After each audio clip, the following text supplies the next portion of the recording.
I think we played really well for 3 quarters, but it takes 4 quarters of efforts in college football to win a ball game. So we just really hammered home that you got to play a complete game. You know, there's different seasons of life, and we try to tell our guys you're going to have to play 4 quarters through it, and we're trying to train them that moving forward that this is who we are as people.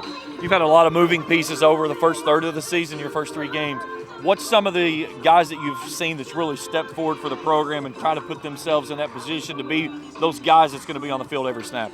Oh, man, I think Micah Lee's done a great job playing offensive tackle for us, a guy that moved from guard. I think defensively, you just look at it, and Landon Hammock at nose guard's been a steady Eddie, and Levi Evans at linebacker. So there's quite a few guys. It's hard to put me on the spot like that, but I can tell you that, we're just excited about a lot of the younger guys who are developing as role players to be able to step in as full-time starters at some point as well. Plugging your spark plug back in of Alex Sanders back into the offense, how big is that? It's big. We'll see how he can hold up and how many carries he gets today, but just the energy he brings and in the locker room is when that's missing, that's tough.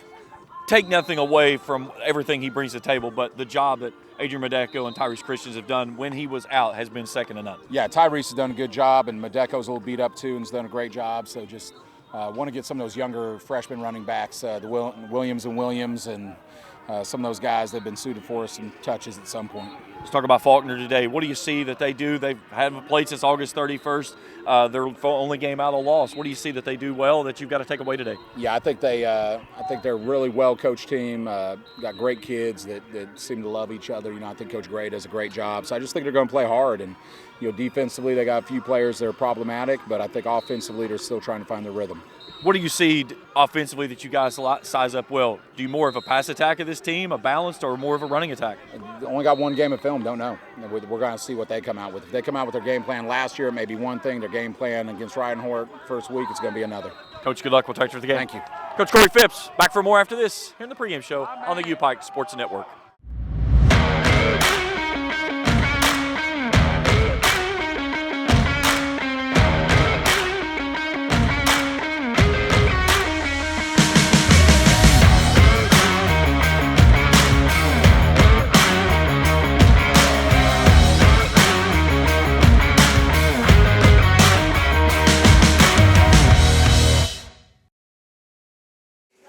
On a beautiful afternoon here in Pikeville as the Bears return home to welcome in the Faulkner Eagles. Good evening and afternoon, everyone. James Carr, happy to have you along with us here on the U-Pike Sports Network as the U-Pike Bears 1-2 took a tough loss on the road last week to number 21 Georgetown. They come back home and a matchup with the Faulkner University Eagles. They've only played once this year. They played that game back on August the 31st. That was a 36-3 loss to number 10 Reinhardt. At the moment. 4th all-time meeting between these two teams. U-Pike leads the series 2-1. They've won 2 consecutive, including 36-22 down in Faulkner, Alabama last season. And the Bears would like to try to get things back to even keel before they go into their bye week next week, and then back here in 2 weeks as they'll start their first game in the AAC, their new conference, as they'll match up against Union here in Pikeville. Should be a good one between these two. Again, not a lot to know about the opponent because they've only played the 1 game. And in that game, they were pretty much dominated on every single side of the ball. The other side, too, is there's a lot of new faces, a lot of youth across both parts of the offense and defense for this Faulkner team. So talking with Coach Corey Phipps just a while ago, and he said, again, it's really hard to determine what they're going to do. They've got 1 game plan if they show what they did last year. They've got another game plan if they show what they did against Reinhardt. And then again, they may scrap everything and go something else. And he said, we've got to adjust on the fly. And that's exactly what we'll see here this afternoon.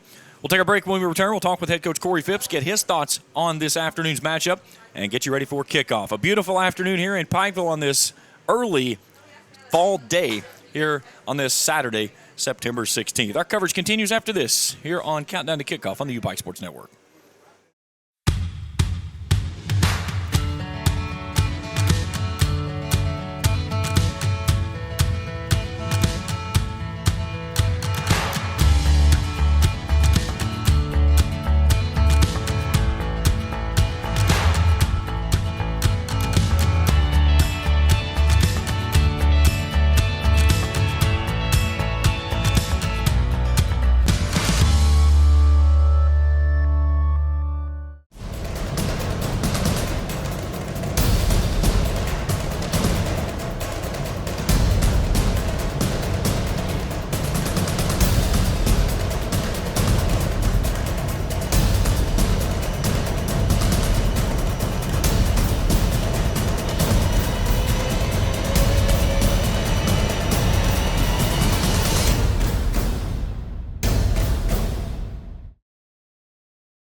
back here at Hambly Athletic Complex, Hilliard Howard Field, on this beautiful afternoon here in Pikeville as we get you set for U-Pike and Faulkner. Looking at the rotations today for the Bears, Alex Sanders is back. Now the question is, how much does he play? And that's the question still yet to be determined. Talking with Coach Phipps a little while ago, and he said that they're not for sure how much he goes today. They certainly want to work him back into that mix. Tyrese Christensen has been kind of the workhorse. Adrian Medeco, he said he's a little banged up today, so we'll see if he goes. Diego Soto is out today, and that's a huge loss to that receiving core, who leads the way with 16 catches, 159 yards, and 2 touchdowns. And he's kind of a little bit of everything guy. He can start in the backfield and run those wheel routes and swing routes and little bubble screens from the outside edge. He can swing over into the slot. Got really good speed to where he can get over top the second layer. So who is the guy that steps in to fill that void today for the Bears is going to be a challenge, to say the least. Lee Kirkland and Xavier Malone kind of still taking turns at the quarterback position, kind of going through different series. And it'll be interesting to see if we get one of those that determines which way that season's going to go once it gets into the conference schedule that is coming up in 2 weeks after the Bears will exercise their bye week next week, and they've got Union on the 30th. They'll go to Reinhardt on the 7th, back here for homecoming on October 14th against KCU. Then at Bluefield on the 21st. Final home game of the regular season on October 28th against Point, and they'll close the season out on the road against St. Andrews on November 4th. Looking at Kirkland on the season, 40 of 72, 357 yards. He has only thrown, or has yet to throw a touchdown this season, 1 interception. He does have a rushing touchdown. Xavier Malone, 262 yards through the air, 2 touchdowns and interception. Last week, Kirkland, 17 of 27 for 108. Malone went 10 of 19 for 82. He had a rushing touchdown in the loss to Georgetown. And again, it's still trying to figure out which one makes this offense move that they can get going. And you look at Alex Sanders and you say, well, you take that guy out of the mix and it certainly changes things up. And one guy's not going to change that much. But you have to give Alex Sanders the credit he's due. He is a part of everything offensively. He's either catching balls from the backfield, carrying the football, and then on the backside of that, he does a really good job in pass protection with blocking to keep those quarterbacks upright and give them an opportunity to go downfield. We know that Kirkland can sling it around with the best, threw for nearly broke the school record in passing yards last season here at Hambly. And this year just has not seemingly felt like he's been able to settle in and do what he wants to do through his progressions. On the backside of things, Xavier Malone, he's a guy that he gives you another element of kind of risk. He will take those high-risk, high-reward throws, but on the backside of that too, if it goes sideways, it could also be going the other direction for 6 points on the other side. So we'll see who gets the starting nod and how much we see Alex Sanders in this one. Faulkner has won the toss. They want the football to start this football game off. So we're about ready to get things underway here on a beautiful afternoon. Sun is fighting the clouds, trying to stay out for the moment, but a mixture of sun and clouds. 78 degrees kickoff temperature. 87 is the real feel, and probably closer to the mid-90s down on the turf. But the field totally blanketed in sunlight as the Bears try to pick up a win here and even things up at 2-2. Corey Phipps in his 3rd season, 11-12 in his tenure here at Pikeville. And across the way, Rob Gray in his 3rd season, a 12-10 mark for his tenure there in Alabama. Came in out of Jacksonville State, former school for now Colorado head coach Deion Sanders.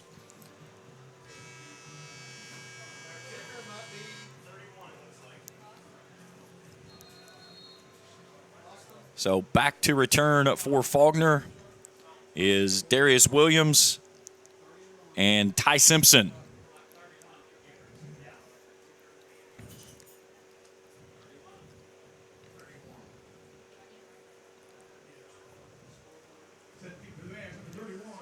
So Austin Shuffler will get ready to send it away as we are ready for football here at Hambly. We'll check scores throughout the game in both NAI football contest and the top 25 of college football. So Shuffler's ready to put things in motion. So he'll mark off his steps.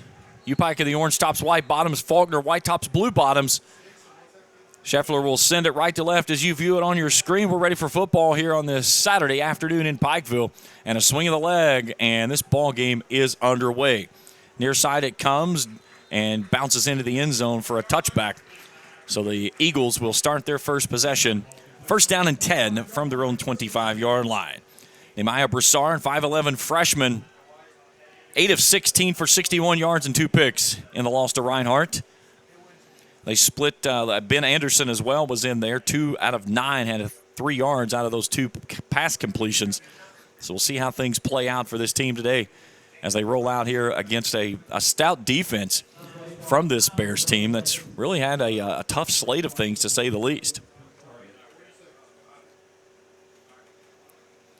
So Jim Mays will start in the backfield.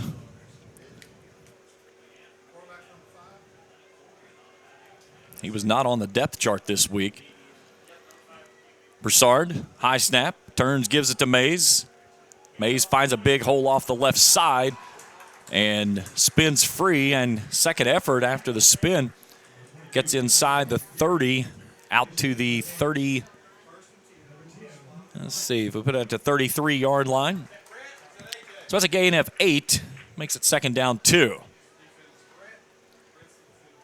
Malik Murray and Damian Hitchcock come near side.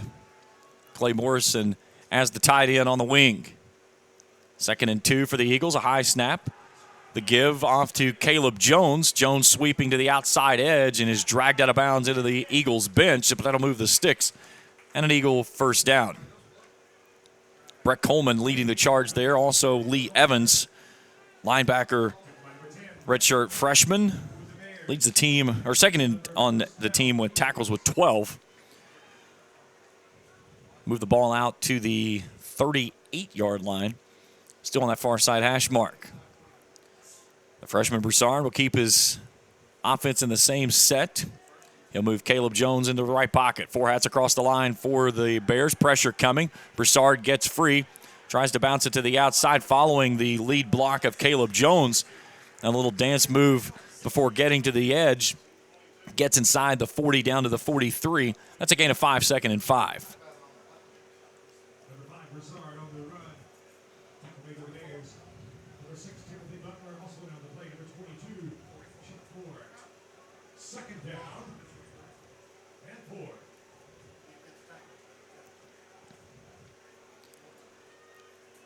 Two receivers left, one right now. High snap. Broussard pulls it down. He's going to try to keep it on a busted play, and he gets swallowed up at the line of scrimmage.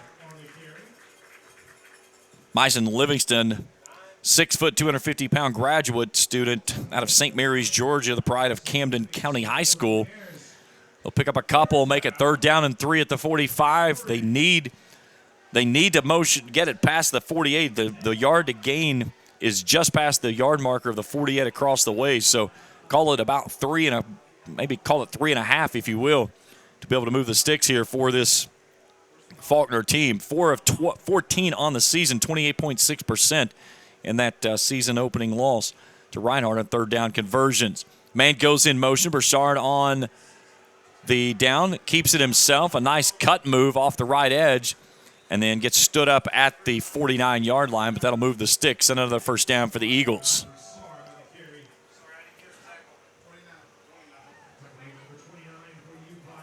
So Joe Temp making the stop. Temp, a 6 foot, 195 graduate student out of College Grove, Minnesota, at Park High School.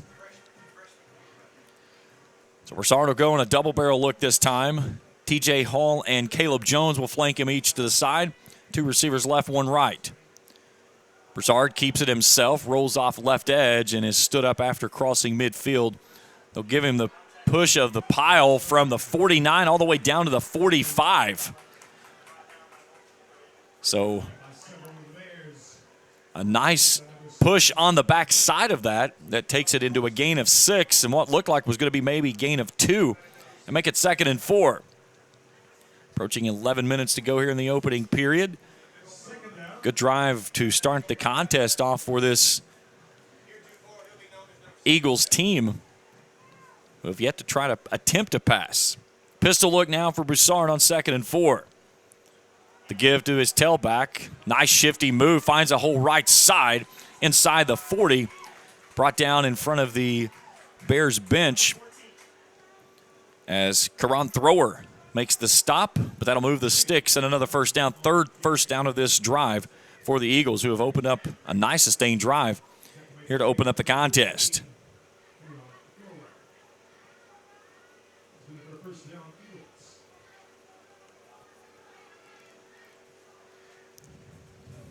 Tight end wing, high snap. The give off to his tailback Jones, trying to sweep it to the right, sheds a tackle inside the 30.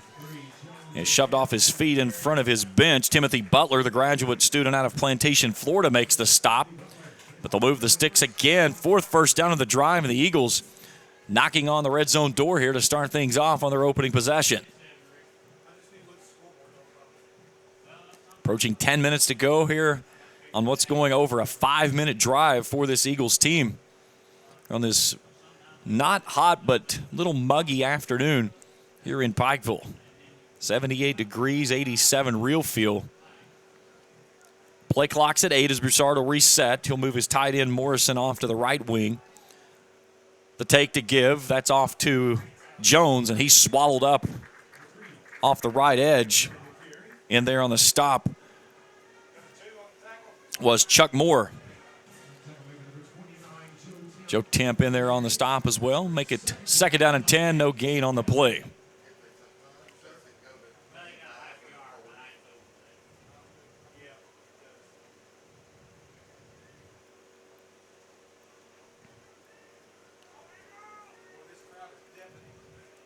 Broussard puts Jones in the right hip.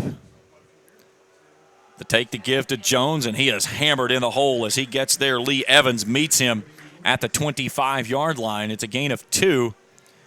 Make it 3. They'll take it to the 24. So make it 3rd down and 7 inside of 9 to go here in the opening period.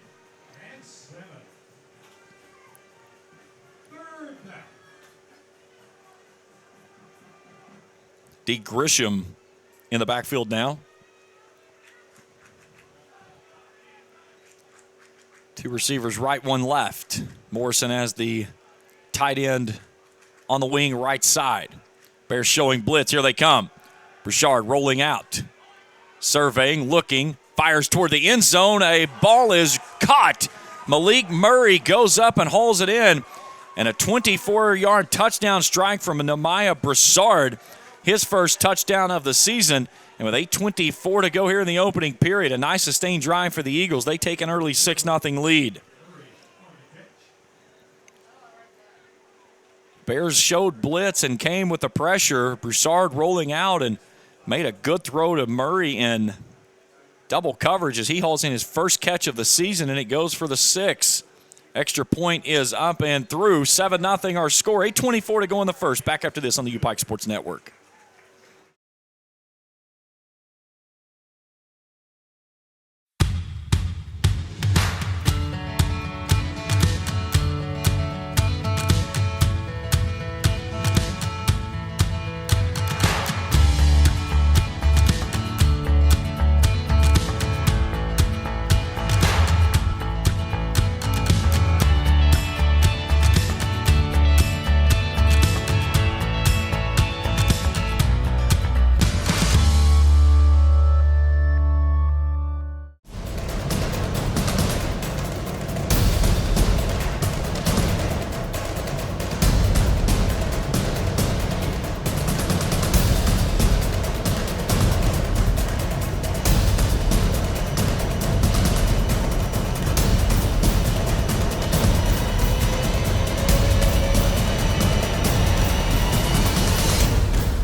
8:24 to go here in the opening period, and the Eagles go 11 plays, 75 yards, 6 minutes, 26 seconds. 6 minutes, 36 seconds, excuse me, for the opening touchdown, a 24-yard strike from Nehemiah Broussard to Malik Murray. Jordan Browy booms it to the 6. That's Ukiah Baker. Nice cut back and in is wrapped up after crossing the 20. Great open field tackle there. As reaching out and making the stop there was Skylar Henderson. So 5 first downs for the Eagles on that opening drive. Attempted only the one pass, and that was the one that went for 6. So Lee Kirkland will start at quarterback. Alex Sanders makes his return. They'll start in a Twins stacked look. Sanders in the left pocket.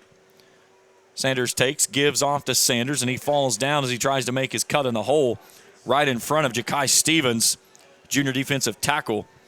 That carry gives Sanders the most carries in school history. And that carry right there puts Alex Sanders in the record books. He now is the all-time leader for carries as a member of a Bear. So he continues to rewrite the record books with his name, and those are going to continue for sure for the graduate student. Play clock's at 10 as Kirkland makes an adjustment, looking at 5 cats across the line. Another give, they fake this time. Kirkland keeps it himself, and a little baseball slide at the 30. He'll pick up 8 and make it 3rd down and 3 after the loss of 1 by Sanders on that last carry. U-Pike on the season, 42.6% on 3rd down tries, 20 of 47. Wide side of the field's left for Kirkland on 3rd and 3. Wants to throw, zips it out to Sanders. Sanders with first down yardage and more, lowers the shoulder at the 40 and is pushed out of bounds into the Eagles bench. Move the sticks, and a Bears first down. They'll take him out to the 38-yard line on a gain of 8 on that play. The Bears want to go quickly. Twin stack set. Kirkland zips it out to the far sideline. He's got his man there. As hauling it in there is Derek Griffith, a graduate student out of Sacramento, California. Griffith last week, 4 catches for 11 yards, has 11 catches for 95 on the season. Led the team last year in the win with 6 catches for 89. Sanders sheds a tackle midfield, hits the B button 45 and takes it down inside of Eagles territory down to the 43. And this is the offense you expect to see from U-Pike. Load it up and let's go. And a high snap, and before they get it away, across the way, Rob Gray says, we got to slow things down and get this thing moving in the pace that we want to see. This is the first time this season I've seen this offense go to where it looks like it's in fast forward. And that's what you typically see from a Coach Corey Phipps-led team. But certainly not the way that this Faulkner team wanted to see things on the other side after they went down the field and were able to come up with 6 on a long sustained drive. But on the backside of that, the Bears taking this right down the field, and a lot of that coming from the resurgence and the return of number 26, Alex Sanders.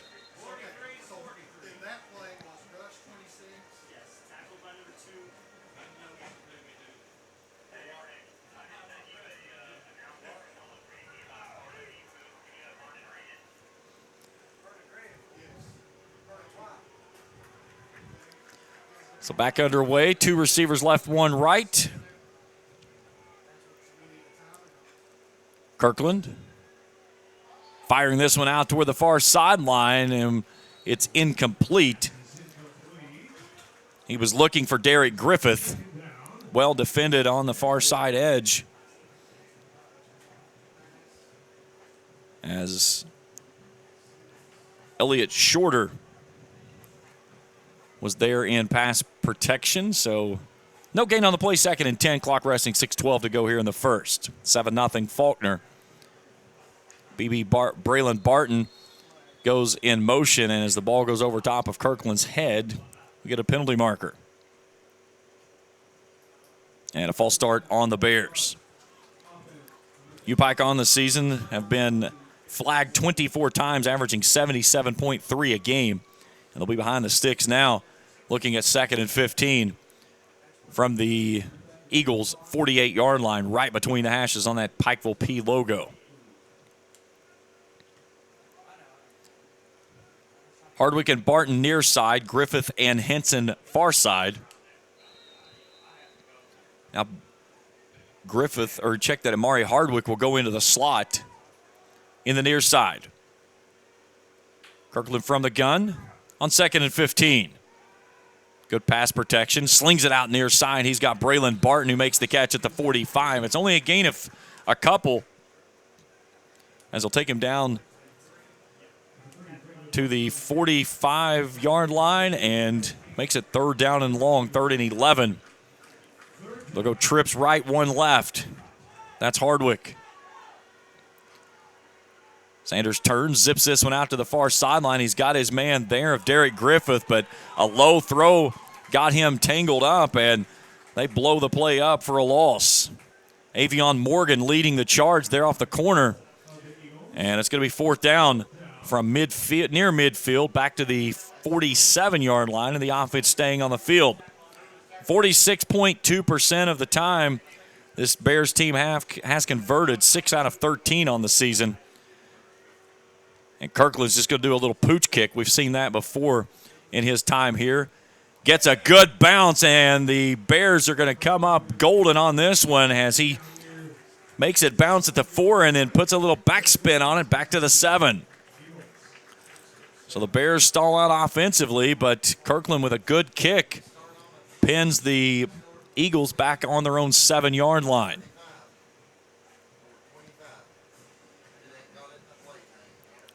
So 8 plays for the Bears, but they come away with nothing to show. So the Eagles leading 7-0 with the shadow of their own end zone on their back as the freshman Nehemiah Broussard brings his crew out. He'll start with Jim Mays in the backfield. Morrison will start on the wing. Right side is the tight end. 2 wide right, 1 left.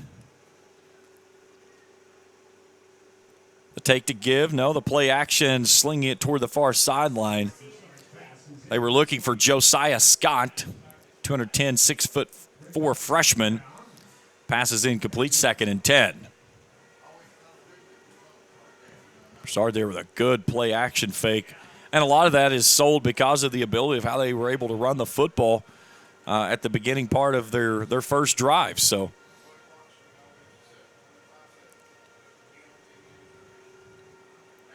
May stays in the backfield, an offset pistol look. 3 hats across the line for the Bears. The take to give to Mays. Mays shifts right and stonewalled as he gets hammered in the hole by Levi Evans again. Malona Poole also there on the stop. So make it 3rd down and 9 after the gain of 1. Wholesale line changes for the Bears defense.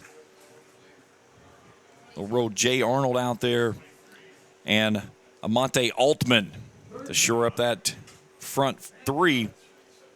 Trayvon Barnett will anchor the left side. Broussard wants to throw on 3rd down, stands in the pocket, fires a rocket down the middle of the field and was well too far. Was looking for Damian Hitchcock. So the Bears defense holds and forces a punt coming up from the Eagles. 8 punts for averaging 34 yards for this Eagles team. Caden Davis will kick it away, the 5'10 senior. He'll send it back to Braylon Barton, who stands at midfield. An opportunity for the Bears to get great field position here. If Barton can field it cleanly and get a little bit of a return. Either way, even a fair catch at this, unless they get a good one away, which they don't. They do hang it. It's going to allow Barton to run under it at the 46. A nice little shift move, comes near sideline, and is wrapped up at the 40. So a short field coming up for the Bears, trailing 7-0, 4:02 to play in the opening period.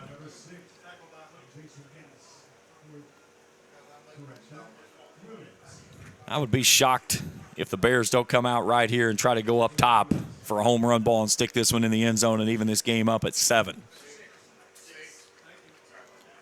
Griffith and Henson go far side. Hardwick and Barton near side. Sanders in the right pocket of Kirkland.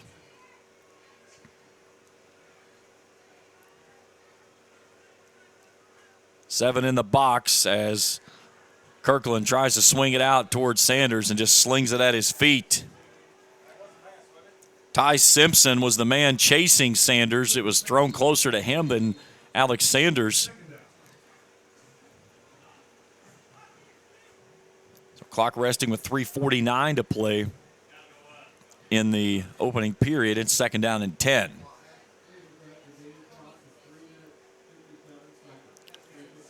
I guess the clock did not stop where the officials thought it should, so they're going to move it back to 3:57.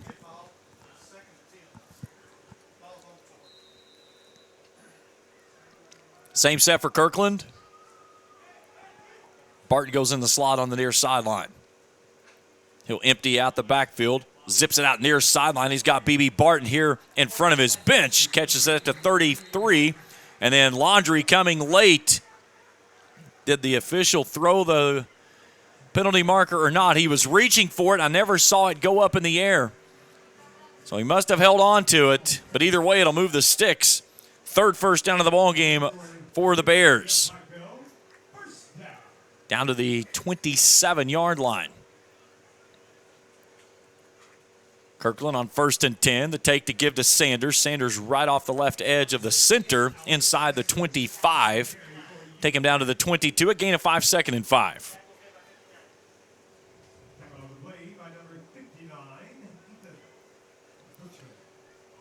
Ethan Coachman, freshman defensive lineman, making the stop there. Kirkland's got a free play, but no, they're going to say it was dead because the contact was made up front. So neutral zone infraction against the Eagles will move the sticks unless they were drawn off. Waiting for our official to make the signal so we know which direction we're going. And it was a neutral zone infraction. So the 5-yard penalty will give the Bears a fresh set of downs. So move it down inside the orange zone for the Bears. They'll have it at the Eagles' 17-yard line. 1st and 10 as we approach 3 minutes to play here in the opening period. Eagles in front 7-0. Bears trying to answer on this drive after forcing a 3-and-out. Kirkland puts Barton in motion. The take to give to Sanders, and Sanders stonewalled in the backfield. Miles Boyd in there, also coming off the bottom of the pile was Jarrell Williamson, 5'11 junior, out of that secondary. Loss of 2 on the play, 2nd and 12. Barton and Hardwick near side on the boundary left. Benson and Griffith wide right. Kirkland rolling out right, comes back to the near sideline. He's got his man there of Barton. Barton pinballing off of a man after making the catch inside the 20. He'll get the 16 on a gain of 3. It'll be 3rd and long.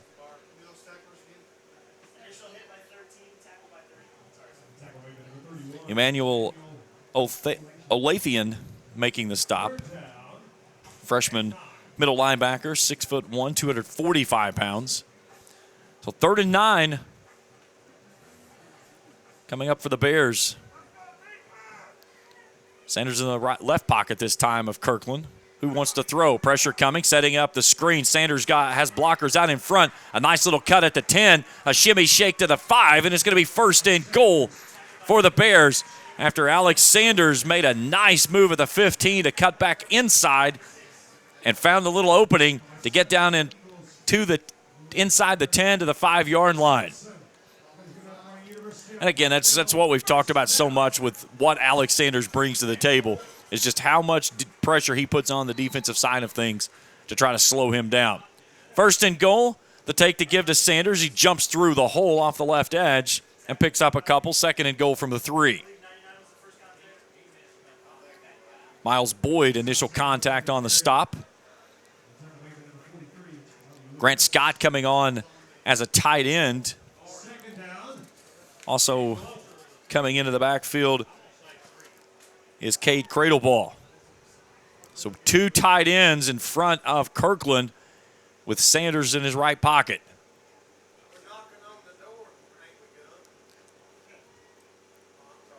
Now they'll go up to the double look. Sanders off the right edge, and no gain on the play. 3rd and goal from the 3 in the final 30 seconds to go in the opening period. Here comes Tyrese Christensen in as Sanders will check out. Let's see if the Bears elect to try to snap it one last time here in the first quarter. On this 3rd down and goal. Plenty of time on the play clock for Kirkland. Game clock's at 6. The handoff to Christensen. He dives right through the middle and stonewalled again. So it'll be 4th and goal on the other side of the break as we go to the second quarter. Faulkner leading U-Pike 7-0. Back after this on the U-Pike Sports Network.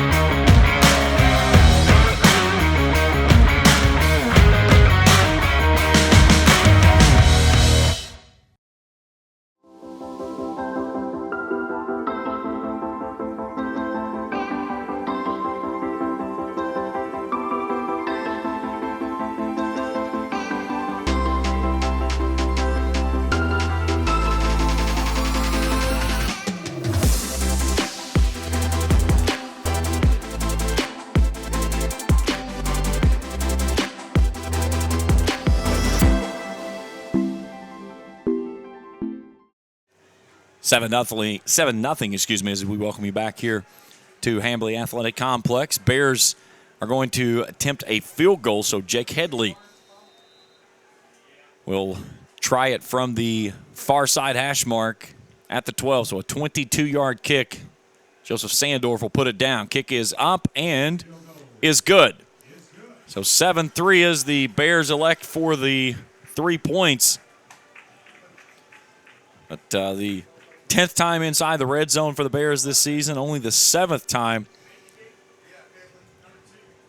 that they've come away with points, but now 6 of 10 on touchdown drives into the red zone. So a long sustained drive for the Bears that looked very promising that stalls out as they are forced to take a field goal try, but they're on the board and they trail at 7-3 here with 4 seconds into quarter number 2.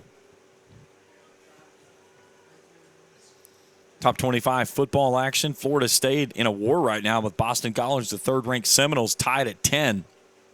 Number 7 Penn State leads Illinois 13-0. Number 14 LSU leading Mississippi State 17-0. And it's Missouri in front of number 15 Kansas State 17-14. All those games in the second period.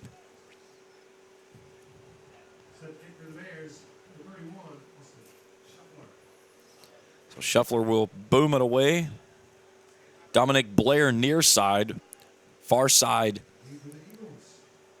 is Darius Williams. We'll see if the defense can stand tall once again and get the football back to the offense. It looked like it was starting to find a little bit of rhythm before stalling out there inside the 5-yard line and had to settle for 3. Good kick, and goes 3 yards deep into the end zone and out of the back of the end zone for a touchback. Ball being placed on the 25-yard line where it will be 1st and 10. Eagles.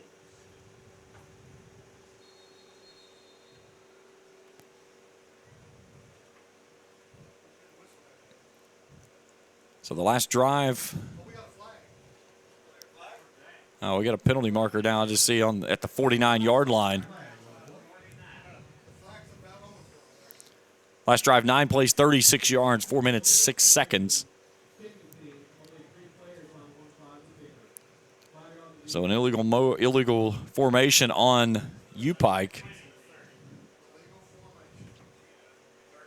So they'll move the football from the 25 out to the 30-yard line.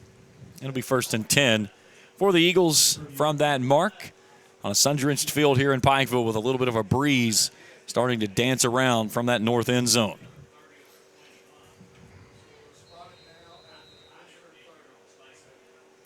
Caleb Jones in the left pocket of Broussard from the gun on 1st and 10. The high snap, the give to Jones. Jones trying to stretch it to the right side. Sheds a tackle for the moment. Stays on his feet and then picks up a couple on the back side of it. Chuck Moore was there first, but he slipped through his fingertips as Moore was going to get him for probably at least at the line of scrimmage, but he gets loose and gets to the 33-yard line. So a gain of 3 makes it 2nd and 7. 30 seconds gone here in the second period. Eagles in front by 4. Jarvis Hardwick in the slot on the near side with Malik Murray, who got that opening touchdown. Broussard on 2nd down. Sticks in the midst of his tailback, Caleb Jones, and this time he is stonewalled. Amonte Altman and Chuck Moore combined for the stop. They'll give him 1 yard on the forward momentum. No, excuse me. He'll lose a couple back to the 29, my mistake. So 3rd down and 11 coming up, and a great opportunity here for the Bears to force back-to-back 3 and outs if they can get a stop here. Mays will shift into the left side of Broussard on a twin set. He wants to throw. Pressure coming. Fires it across the middle. Had his man there of Jarvis Hardwick, but couldn't haul it in. And it brings up 4th down. Nice job there by the defense. Hardwick had inside position. And Broussard, just as the pocket was collapsing around him, got rid of it maybe just a second early and did not allow Hardwick to run underneath it. So Caden Davis will try to hang one high. Braylon Barton back to return.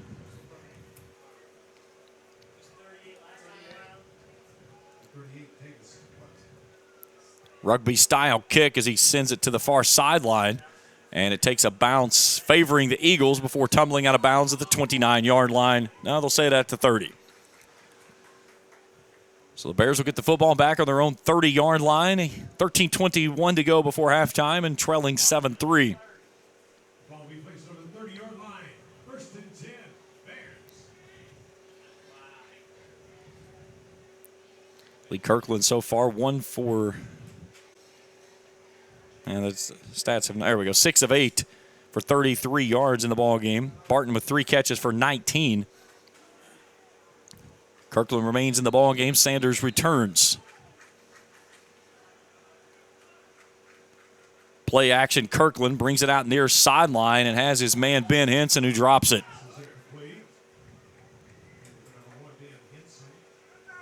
Henson was on a little up and out route on the near side flat. Could not haul it in. Sanders, 7 carries for 26 in the ballgame thus far. Again, what he does offensively just makes teams have to scheme with what you have to account for what he does. 7 hats in the box right now for the Eagles. 4 hats across the line. 2 of those linebackers rolling up. They send a blitz up the middle. They'll dump it out to Sanders on the far sideline, and he tight ropes the far sideline. He'll step out at the 37. So it's a gain of 7, makes it 3rd down and 3. Clock resting, 13:11 to go here in the second. 3rd down and 3. Bears with 5 first downs in the ball game. Need 3 to move. Free play for Kirkland. He'll send it off to the far sideline. Trying to make a comebacker there was Amari Hardwick. But the infraction will give the Bears a new set of downs as Kirkland got the man to jump. Dasani Tate checking into the ball game, his first action. And joining him there also is Yukari Baker.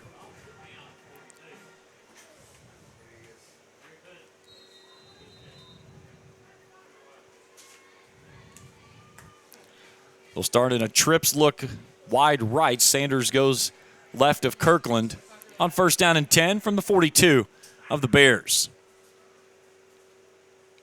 Eagles rush 4. Kirkland zips it near sideline. Braylon Barton at the 45, 50. A nice jump cut and a spin move as he's wrestled out of bounds in front of his bench. Jarrell Williamson, 5'11 junior, making the stop. But another 1st down for the Bears as they get down inside Eagles territory to the 43-yard line.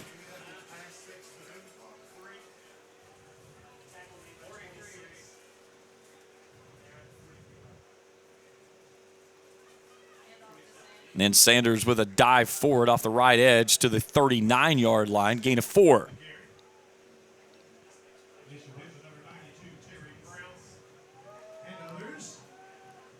So make it 2nd and 7. Twin stack look now for Kirkland. Last pass play went for 15 to move the sticks. Kirkland on 2nd down, wants to throw, pumps. Got his man wide open as Ben Henson makes the catch at the 15, and reservations for 6 to the house. Ben Henson, Kirkland's first passing touchdown of the season, and the Bears take the lead here with 11:47 to go in the half. It's 9-7 U-Pike. 39-yard pitch and catch from Lee Kirkland to Ben Henson, as Kirkland got the secondary to bite on the pump, and Henson was wide open on the back end. So Jake Headley for the extra point to put the Bears in front by 3 here early on in the second quarter of play. Joseph Sandorf sets it down. Kick is up, splits the uprights. 10-7 our score. 11:47 to play in the half. Back after this on the U-Pike Sports Network.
(10-7) with 11:47 to go in the ballgame. 5 plays, 71 yards, 1 minute, 34 seconds off the clock.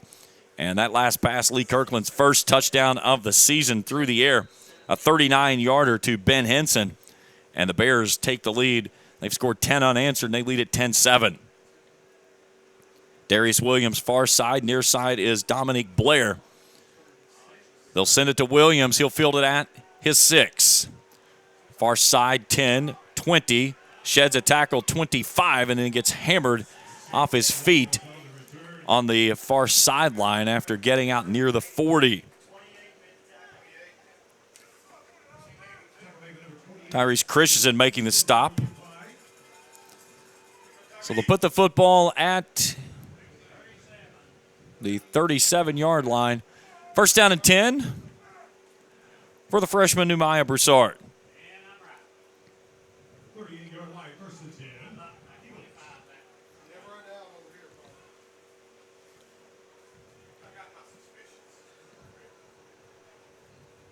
Broussard, the high give, pulls it out of the midst of his tailback Jim Mays, and he is stonewalled on the near sideline. Poole, Evans, and Brett Coleman with the trio of the tackle. That takes it down to the 35 and a loss of 2.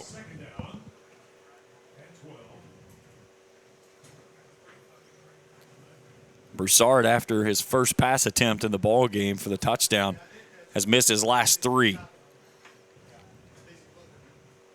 Kirkland 9 of 12 in the ball game for 95 yards. And he just looks more comfortable in the pocket and on the field with Alex Sanders standing there beside of him. Just a different looking Kirkland. Broussard rolling out right, now comes back. Nice move at the 35, and then is brought out of bounds. Had a hold of the face mask of Timothy Butler. Maybe got away with a face mask on the offensive side of things. He's forced down at the 41. That's a gain of 6. That'll make it 3rd down and 6.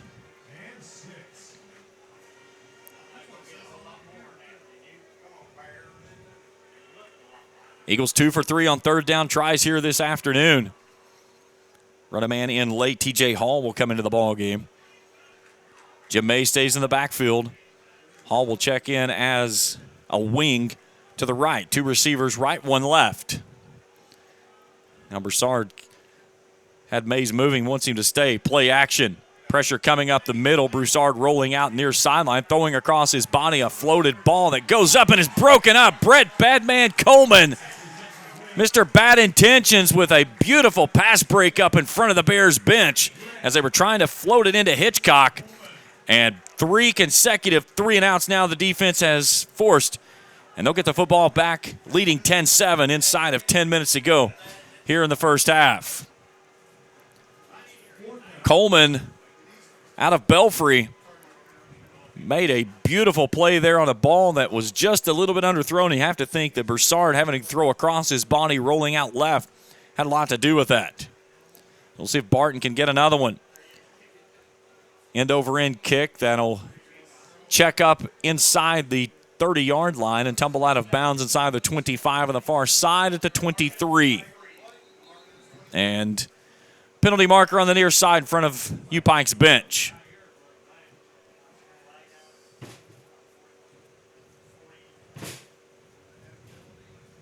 Stay tuned with us.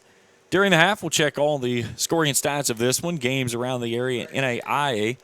Bring you the coverage of the band on the field as well as the cheerleaders and the dance team. Give everybody some love here for all the stuff going on at the football game, as well as my crew today. Our executive producer, David Chapman, working with us today. Also, Zach Meek and Maggie Purvis with me each and every week here, and they do a phenomenal job with everything they do here on the U-Pike Sports Network.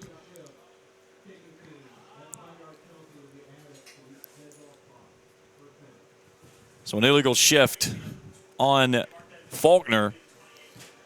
Coach Corey Phipps there doing a little nice gesture, picking up the official's flag and carrying it to him. I've seen him do other things with flags in times. That wasn't quite so nice. Coach Phipps says he's done a phenomenal job here trying to get this team and this program moving in a forward direction, and he feels like they're right on the cusp of making that next step forward. They just need to find a way to get over the hump of, like the game last week against Georgetown, of being able to go up against a team that is ranked and you have those opportunities of causing that upset, but just not being able to get past it. And he said last week they felt like they played 3 quarters of football instead of 4. And they trailed 7-0 at the half, 21-7 after 3, and lose that football game 35-14. So Kirkland on 1st down and 10 from his own 28. Wants to throw it. Zips it near side. He's got his man there of Barton, and a great open field tackle in front of the Bears bench. Avion Morgan, the junior, follows Barton up and takes him down at the 31-yard line. Gain of 3, 2nd and 7. Hardwick and Barton stay far side. Benson and Griffith stack it up near side. Sun still fighting to get through the clouds, is drenching the field for the moment in that sunlight. Blitz coming off the right edge, so we'll zip it out near side, and Kirkland overthrows his man. He was looking for Derek Griffith. Clock will rest with 9:10 to go in the first half. 3rd and 7 coming up for the Bears.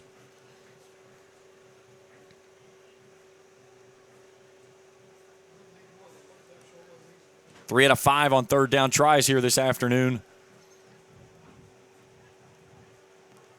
Averaging only 313 yards of total offense this season, and that's just not a typical team that's led by Coach Corey Phipps.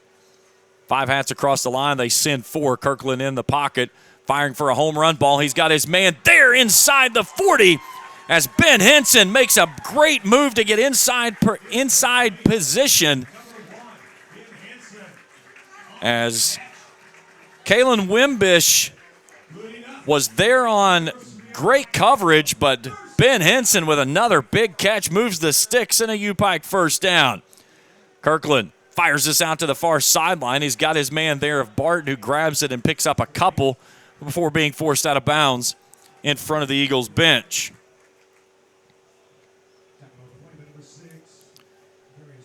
Darius Williams, defensive back on the far sideline, shoves him out after a gain of 2 down to the 33-yard line.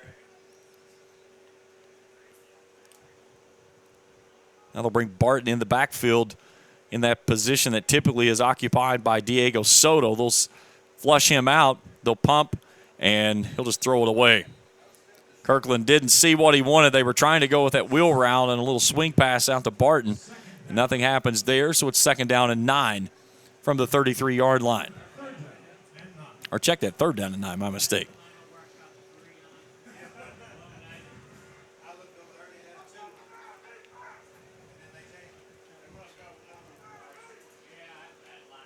Sanders stays in the right pocket of Kirkland. 4 hats across the line for the Eagles, showing blitz off the edge. They send 3. Kirkland pumps, floats it. Henson wide open near sideline, and he drags the toe. Does he get him in?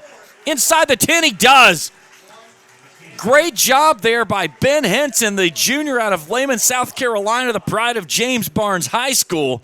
He is having himself a half, and it's 1st and goal from the 6. Kirkland zips it near side. He's got Barton there. Barton whips free. Diving to the end zone. Is he in? Call it a touchdown. Braylon Barton, touchdown Bears. Braylon Barton hauls it in and makes a dynamite move. Squirts free and dives into the end zone. Lee Kirkland's 2nd touchdown of the afternoon. And the Bears have scored 16 unanswered, and they lead this one 16-7 with 7:52 to go in the half. That was one heck of a move there by Barton after looking like he was going to be wrapped up at the 5 for possibly a loss. Squirts free and in reversed angles and found a hole and just makes a dive to the end zone. Extra point is up. Is good. 17-7 our score. Back after this on the U-Pike Sports Network.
$17-7, 7:52 to go in the opening half. Lee Kirkland throws his 2nd touchdown of the afternoon to Braylon Barton, his 1st of the season. And the Bears have scored 17 unanswered to take a 10-point lead here with 7:52 to go in the half. Speaking of Ben Henson, he's having an afternoon already. 3 catches for 102 yards and 39, his longest. That's more than double than what he had coming into this game. Had caught only 3 balls for 55 yards. His longest was 36.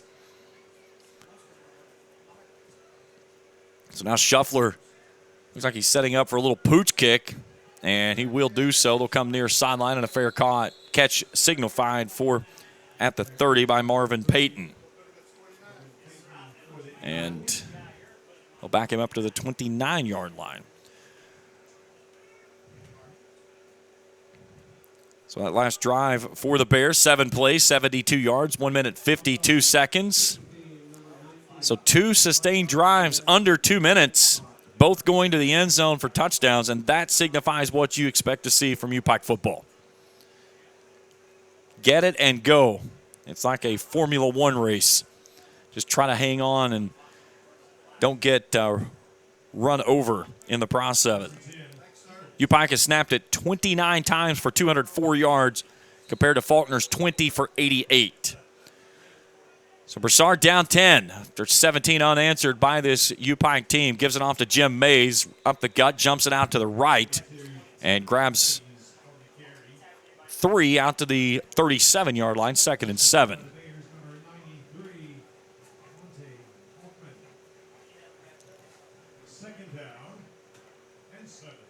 Mays had not attempted any carries coming into this ball game. They were held to 64 yards in the loss to Reinhardt in that game they played back on August the 31st. Broussard turns. There's nobody home. It's a broken play. He'll take it off to the right side and try to dive forward and at least get back to the line of scrimmage. He turned left. Mays went right, and there was nobody home. And now they're having a conversation about the broken play as it makes it 3rd down and 7 as Broussard does get back to the line of scrimmage for no loss.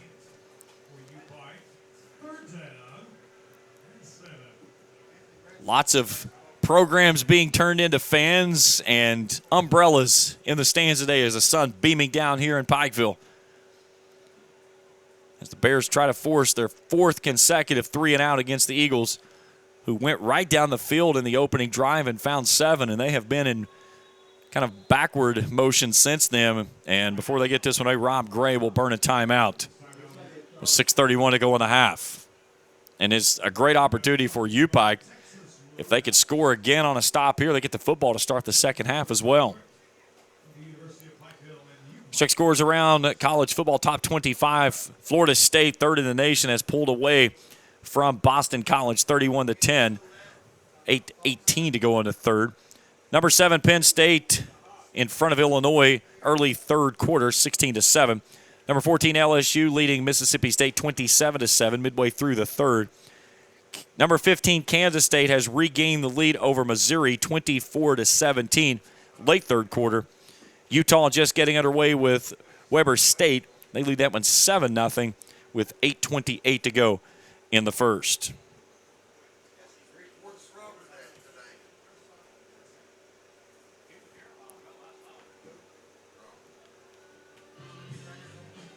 UPike will be off next week, and then they'll start AAC conference play 2 weeks following with a visit from the Union Bulldogs. As they try today to get back to even 500 through their first 4 contests. 3rd and 7 out of the break. Broussard, play action. Floats it out to his big tight end of Clay Morrison. He's got 1st down yardage and more. Lee Evans will jump on his back and wrestle him to the ground near midfield. He'll be just shy of the midfield stripe at the 49, make it back to the 48. So a gain of 11 on the play and a fresh set of downs for Faulkner.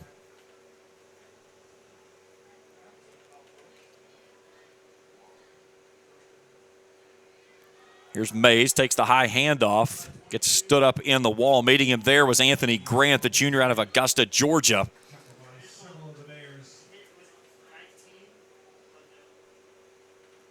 He'll put the football at the Bears' 48, so a gain of 3, 2nd and 7. Faulkner now with 7 first downs in the ball game. And the first time they've been back in UPike territory since their opening drive. 17-7 our score, 5.5 to go before the break. Broussard with Caleb Jones in the backfield again. Bears showing blitz off the edge. Here they come. Broussard rolling out and throws it away. He looked up and saw a face full of Joe Temp chasing him down like a laser beam. And he just took that one to the outside edge and slings it into the bench. Stopping the clock with 5:12 to play in the opening half and makes it 3rd down 6.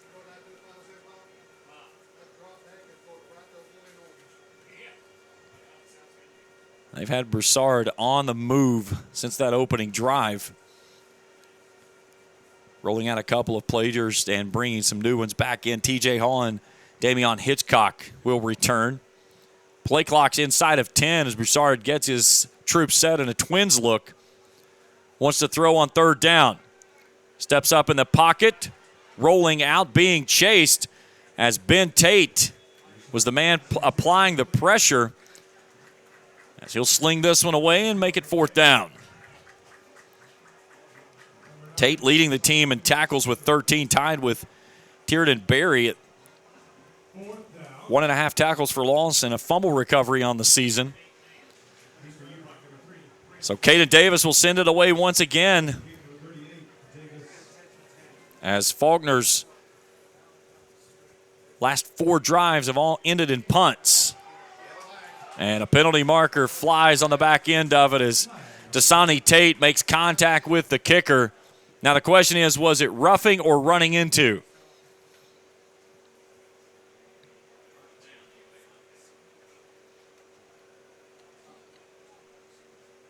Let's check in with our official and see what we get from this one. It's going to be 4 and 6 or 6 and 4 if you don't get this one. I'll take 6 and 4. 17-7 our score. Now our officials getting together to determine the outcome of the infraction.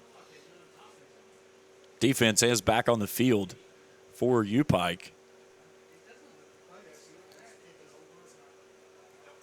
It's a question you run into. If it's running into the kicker, it's only 5. Roughing the kicker is 15.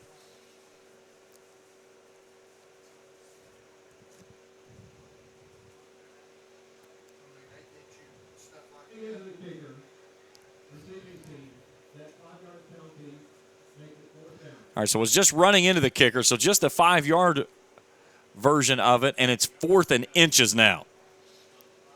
So the nose of the football is about 3 or 4 chain links shy of the distance to gain, and the offense is coming back on the field for the Eagles. 0 for 2 on 4th down tries this season. Bears defensively have allowed 4th down conversions 57% of the time.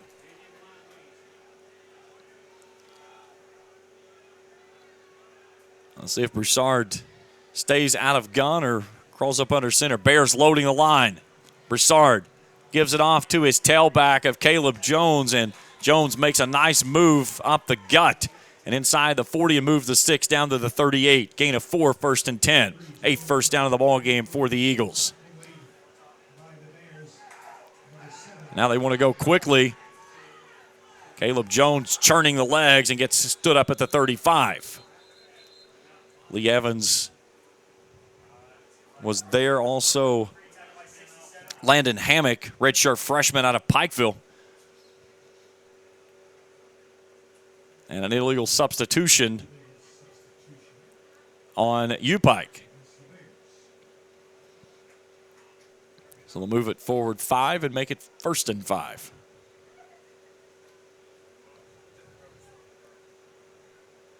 They'll move the football down to the 33-yard line for the Eagles, trailing 17-7 after opening the ball game with 7 on an 11-play drive that ate up over 6:30 of the ball game.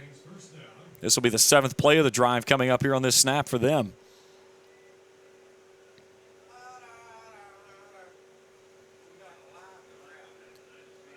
The give to Jones. Jones with a head of steam off right edge. A nice little move after he gets to the 30-yard line. Bounces to the outside. They'll take him down to the 27-yard line. So a gain of 6. Handoff to Jim Mays. He'll run that same path that Jones followed on the previous play.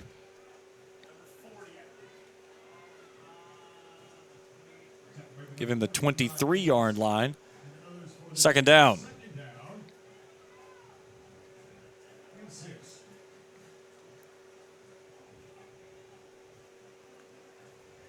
We've got Garrett Orr now as that wing.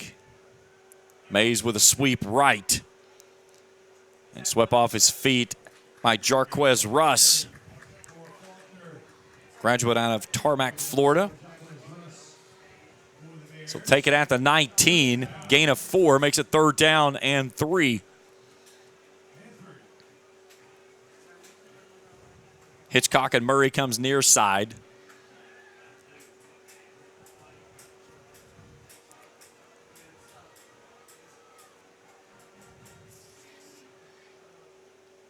Jason Gaddis on the far side.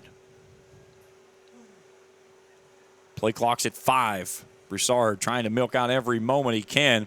Play action, zips it out to his man, Gaddis, who makes a nice cut back in after making the grab at the 15 and gets down to the 10, and it'll be first and goal. And a player down for the Bears on the far sideline at the end of the play. Ben Tate, graduate student out of Spartansburg, South Carolina. So the Eagles, 11 plays, 75 yards, 636 in the opening possession. And Malik Murray hauled in a 24-yard touchdown strike from Nehemiah Broussard. That was both the first of the season for those two. Extra point is good, 7-0, 8:24 to go in the first. U-Pike stalled out, had to elect to go for a field goal. A Jake Headley 22-yard kick with 4 seconds gone into the second period. U-Pike's on the board. They trail at 7-3. Lee Kirkland goes to Ben Henson, wide open, 39 yards into the end zone. 5 plays, 71 yards a minute, 34 off the clock. Extra point is good. It's 10-7 Bears.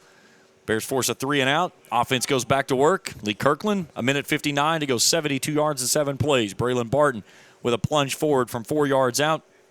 Extra point is true, 17-7. 7:52 to go at that moment. We've got 2:24 to play here before halftime. The Bears leading by 10, but the Eagles facing first and goal from the 10 after the injury timeout here of Ben Tate.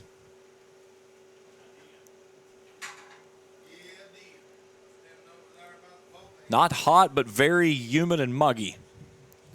Not a lot of wind to speak of. Looking up into the hillside here to the north end of the complex, and every once in a while you'll see the flags dance away from the mast on the uprights, but the trees very still. Get a little bit of a breeze here and there, but a mixture of sun and clouds of certainly keeping this a very muggy afternoon.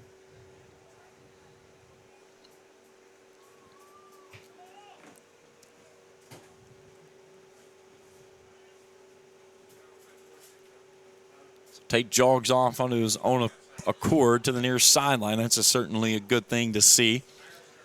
So the Eagles are going to bunch it up in a heavy set now, as Broussard's going to crawl up under center in a power I.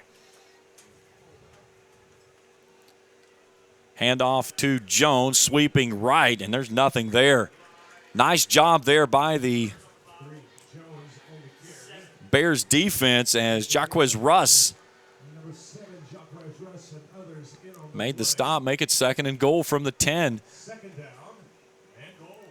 2 minutes to play in the half. Tight end left as Clay Morrison will attach. They'll put Garrett Orr as the fullback. Caleb Jones will dot the I as Broussard goes back under center again. Play action, rolling out left, trying to run and find a hole. And he is forced out of bounds into the Bears sideline as Timothy Butler sealed the edge and didn't allow him to get free. It's third and goal. Butler with great field vision on that one, as they're going to lose all the way back to the 16. So a loss of 6 makes it third and goal.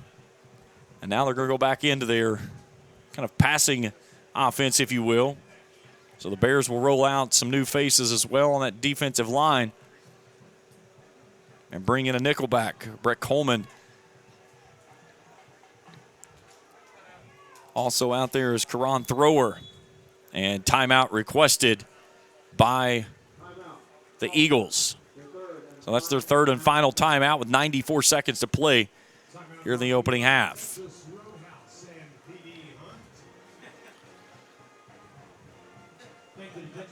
Check scores from around NAI football. Some other games that are playing today, as soon as I can get the scoreboard to load. Reinhardt is at the Cumberlands.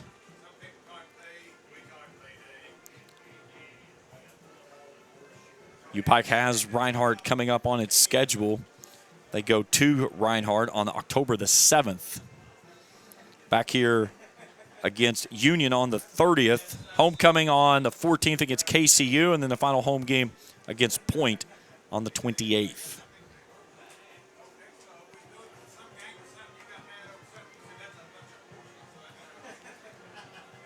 So 3rd and goal from the 16 for the Eagles, trailing 17-7 with 94 seconds to play in the half. Out of the timeout, Jim Mays returns into the backfield.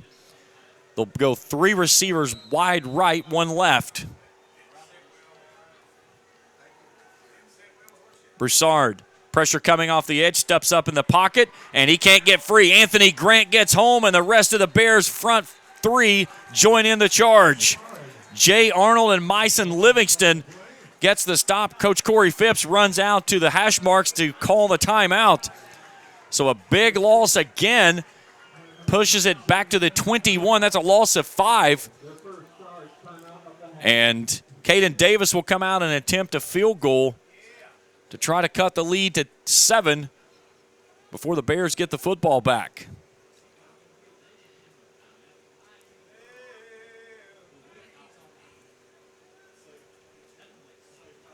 Apparently, UPike has burned a timeout to make certain everybody knows exactly what is going on with this one before they get moving forward. Davis will line up for the field goal attempt.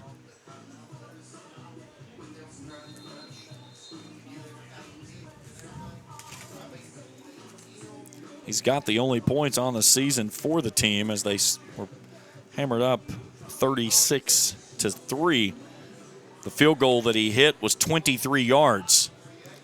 So near side hash mark from the 28, so a 38-yard kick for the senior. Kicking toward the indoor practice facility in the south end zone. Ball is back, it's down, kick is up, and that one is good. Just over the crossbar. So Faulkner settles for 3. It's a 7-point lead for the Bears with 1:18 and 2 timeouts remaining here in the opening half. Cumberland's leading Reinhardt 10-7. Bethel, Tennessee in front of Bluefield 20-0. Lindsey Wilson leading Point 9-0. That game early in the first half. Later tonight, KCU is at Cumberland. That game at 7. KCU comes here on October the 14th for homecoming night on a 7 p.m. kickoff. Should be a beautiful evening for football. They're in the middle part of October. So the offense has been able to go quickly. In its last 2 drives, it's found points. Can they do it again here with roughly around 1:13, 1:14 probably remaining, and 2 timeouts? Jordan Brownlee is going to kick it away. I would not be shy or surprised if they try to keep this one in play to make certain that they do have to trickle off some time off the clock. Brownlee's approach. Short kick. Baker will run under to the 11.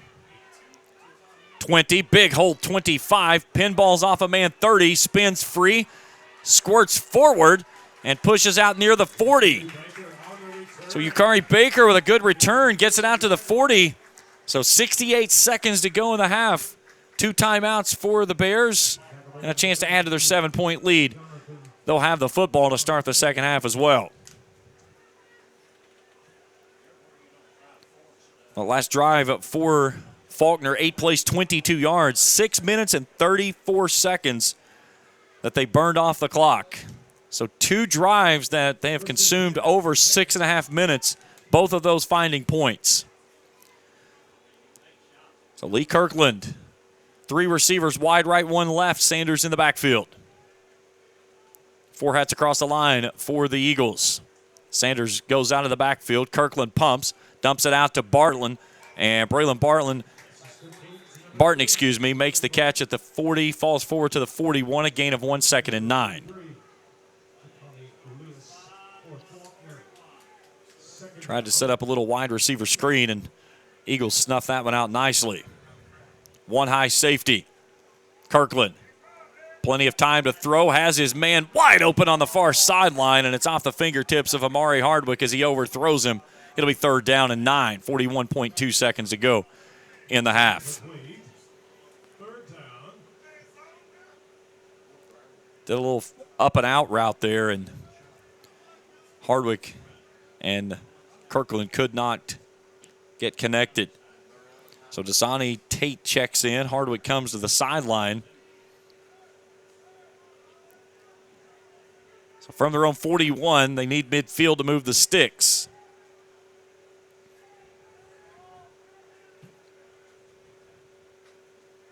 Kirkland, pocket collapsing, steps up. He's going to try to run for it. Lowers the shoulder and rolls off a man at the 45.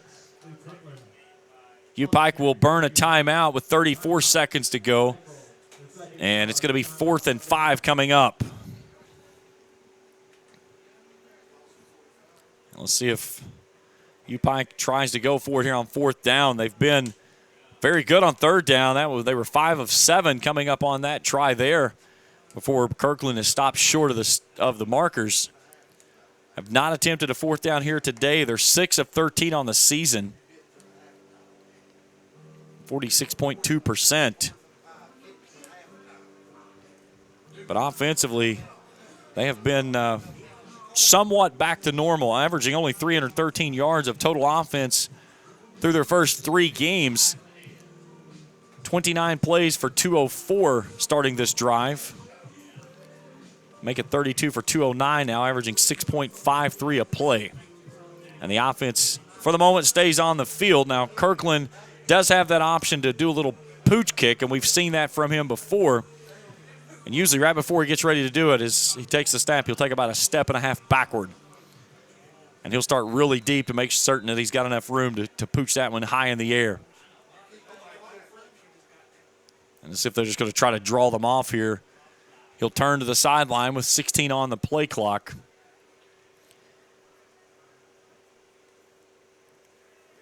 So 4th and 5. Kirkland's going to throw for it. Pressure coming off the edge. Brings it near side. Coming back, trying to make the catch was Derek Griffith, but he could not get there. The pass falls incomplete, and with 28.7 seconds left to go in the half, the Eagles get the football back inside of Bears territory at their 45-yard line. So now a couple of plays from possibly being back in field goal range for the Eagles. If you can find a way to get it down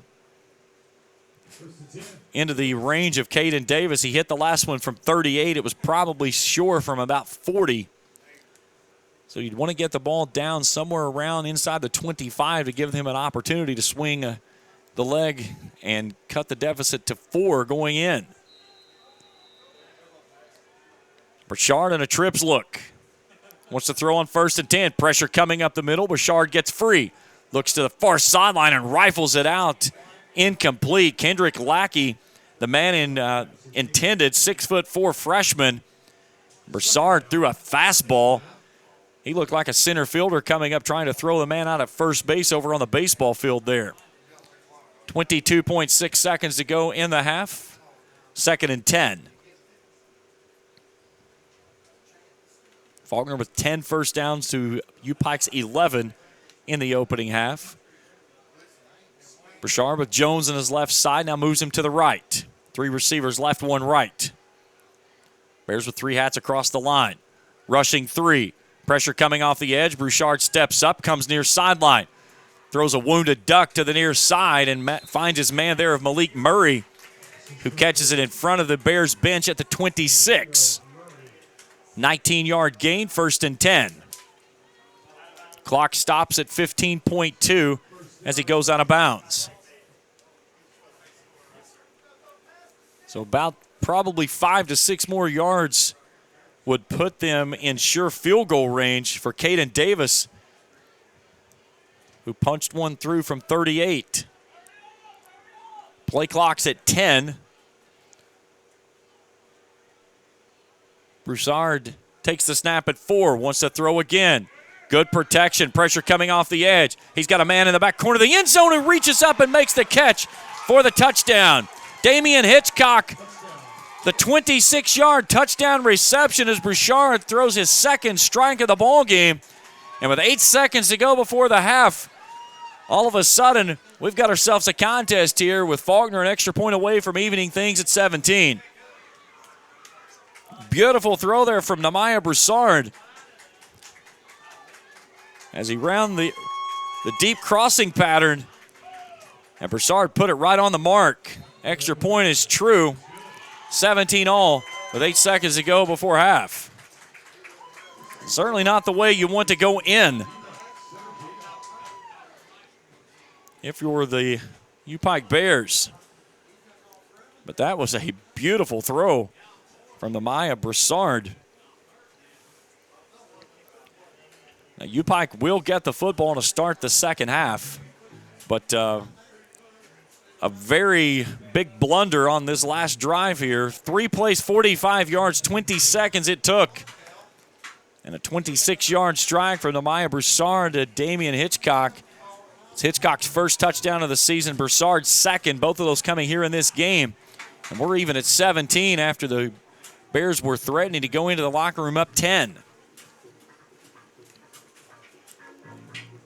So the last 2 possessions for Faulkner using 6:54 off the clock. That goes with their opening drive of 6:36.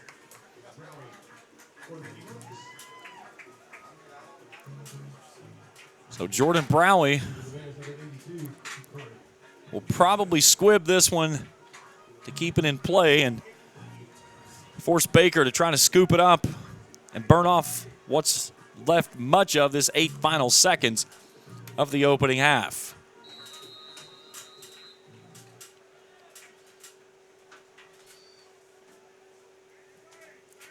End over end kick. Baker backpedals, takes it at the 11 near side. Takes it off to the far sideline. 20. Big hole left side. 30. Across midfield. 50. One guy to beat and is chased out of bounds into the Eagles bench. But the time expires.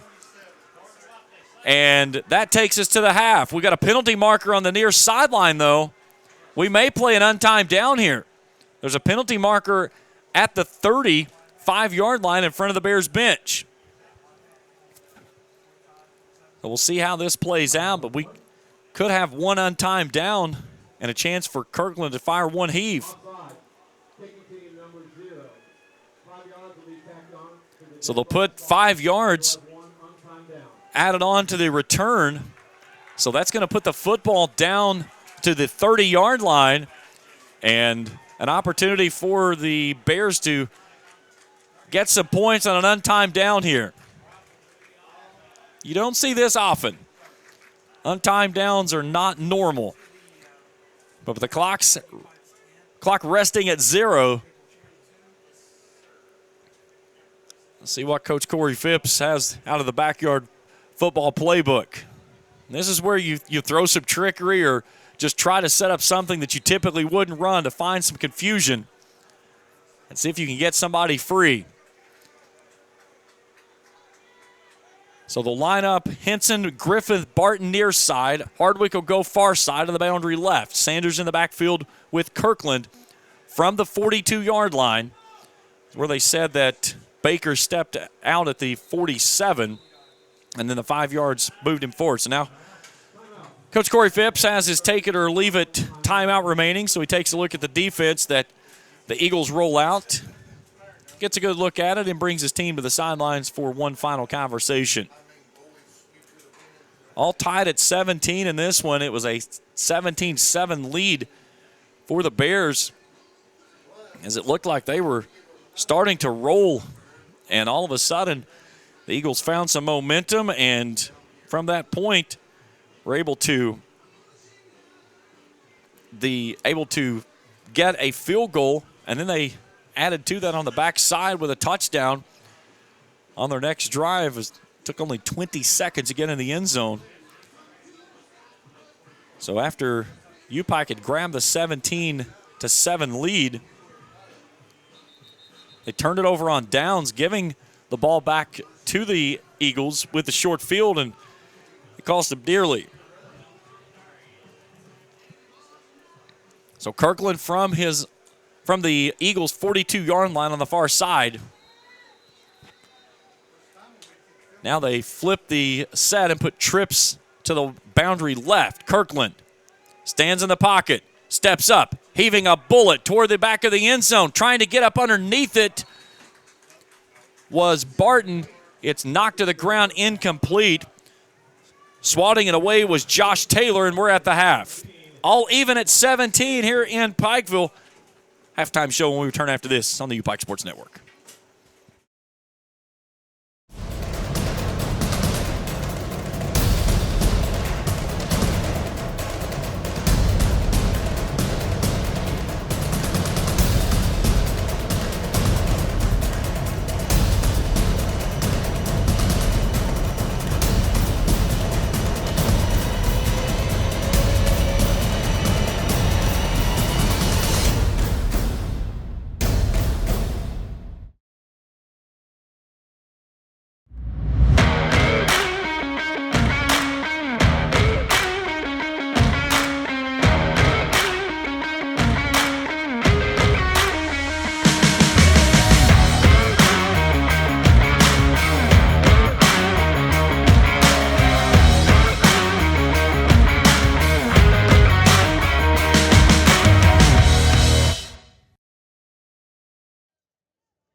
Ladies, here's your sound check.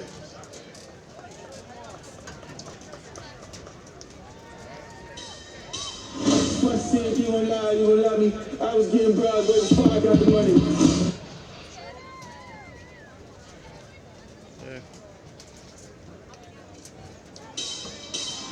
Must say if you won't lie, you will love me. I was getting broad, but before I got the money.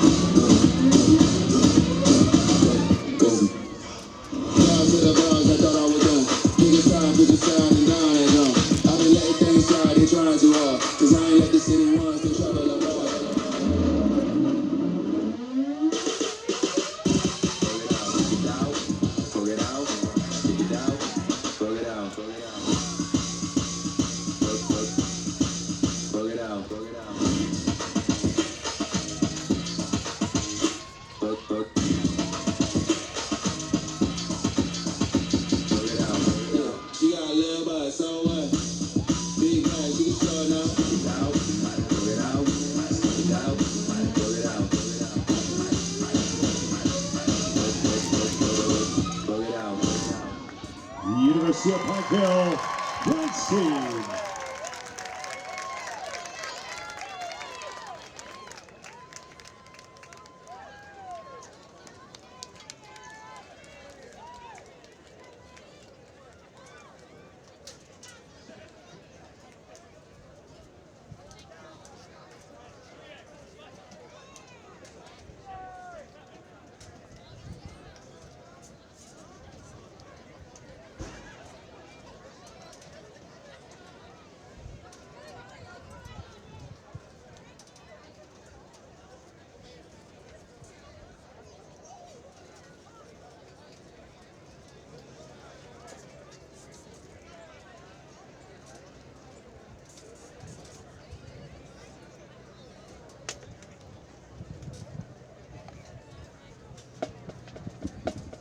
Ladies and gentlemen, under the direction of Professor Slade Presley Denman, we proudly present the band from the moving mountain land, the UPike Marching Band. The assistant director is Dr. William Cantrell. The music department also includes Dr. Todd Westgate, Dr. Eric Rutherford, and Professor Michelle Rutherford. And your 2022 field commander is Amy Smallwood. Today, the UPike Marching Band presents music from some of the biggest pop artists, Beyonce, Taylor Swift, and Miley Cyrus. UPike fans, I feel like falling in love, and I'm in the mood to groove something up with Beyonce's Cuff It.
it's me. Hi, I'm the problem, it's me. And at tea time, the U-Pike Band agrees with Taylor Swift's Eras Tour hit, Anti-Hero.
I didn't want to leave you.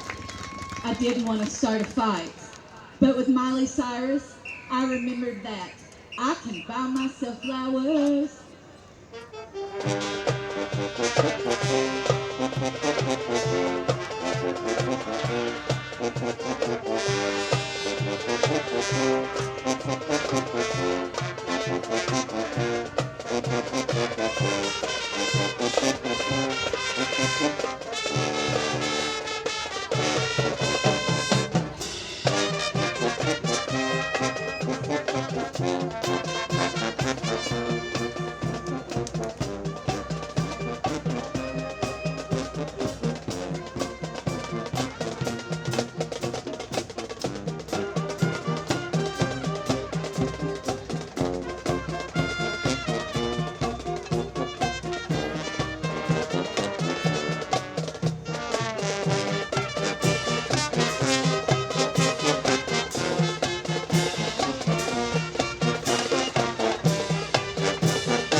Oh, that's right. Come on, Bears. Let's see you shake it. Woo!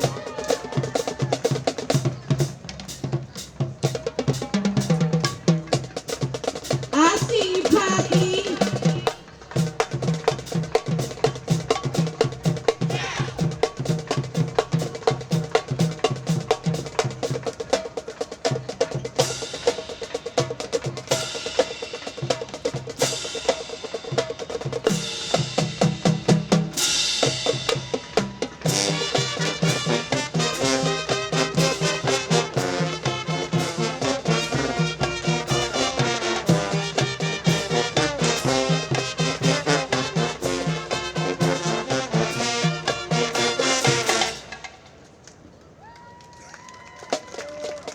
Ladies and gentlemen, let's give it up for the 2023 U-Pike Marching Band.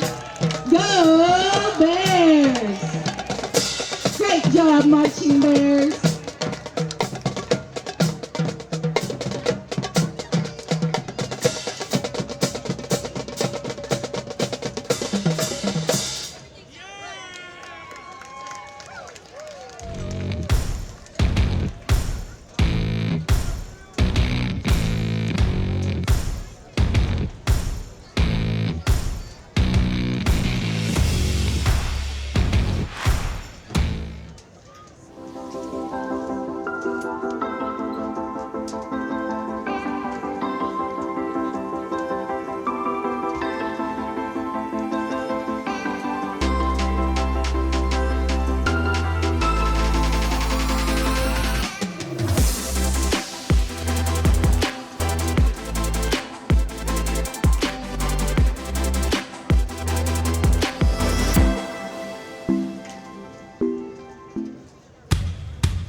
17 all at the half. U-Pike will have the football to start the second half. Let's take you through the scoring summary in the first 30 minutes of football. Nehemiah Broussard goes downfield, finds Malik Murray for 24 yards, first touchdown pass for the visiting Eagles this season.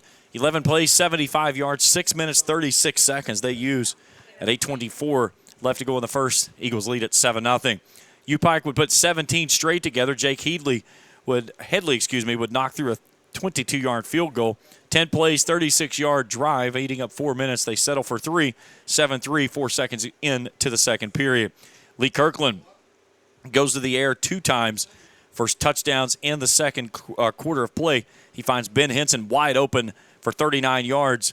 11:47 to go in the second period. 5 plays, 71 yards, a minute 34 off the clock. It's 10-7 Bears. Kirkland finds Braylon Barton on a little quick screen as he hauls it in at the 5, dives forward from the 4 and gets in for the 6. 7:52 to go before halftime. It's all Bears. They're up 10. But then the Eagles find a little bit of momentum. 9 plays. They only moved at 22 yards, but they got into field goal range, and Caden Davis banks it through from 38 yards out. 17-10. Bears offense stalls. They face a 4th and 5 near midfield. Instead of punting it away, they elect to go for it, and they come up empty.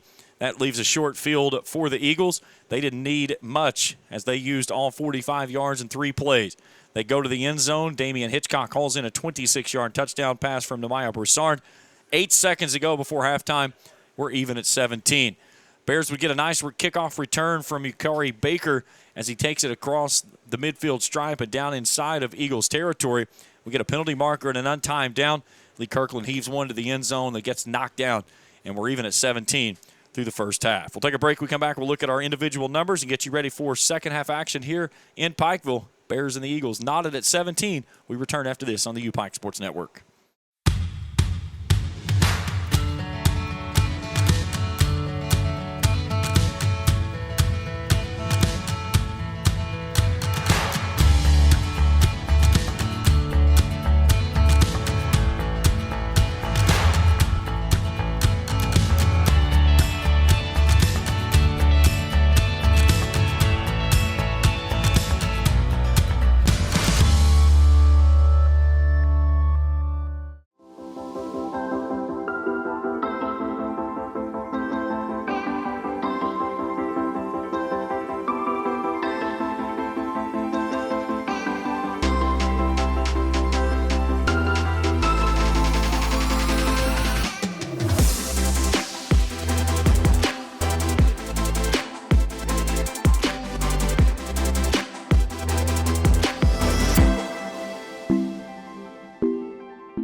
knotted at 17 as we get ready for the second half of play between U-Pike and Faulkner. James Carr, happy to have you along with us here on a beautiful afternoon in Pikeville here at the Hambling Athletic Complex and Hilliard Howard Field. Let's look at our individual numbers for the first half. We'll start first with Faulkner. 12 first downs. They go on the ground 25 times for 79 yards. They throw for 89. 5 of 12 in the first half for Nehemiah Broussard. He throws 2 touchdown passes. 37 plays, 168 total yards. 3 punts for 36 yards on the average. 4 out of 8 on third down tries. 1 of 1 on fourth down tries. And they've had the football for 18 minutes and 5 seconds.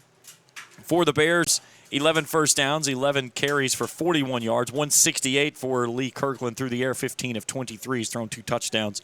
Both of those his first of the season.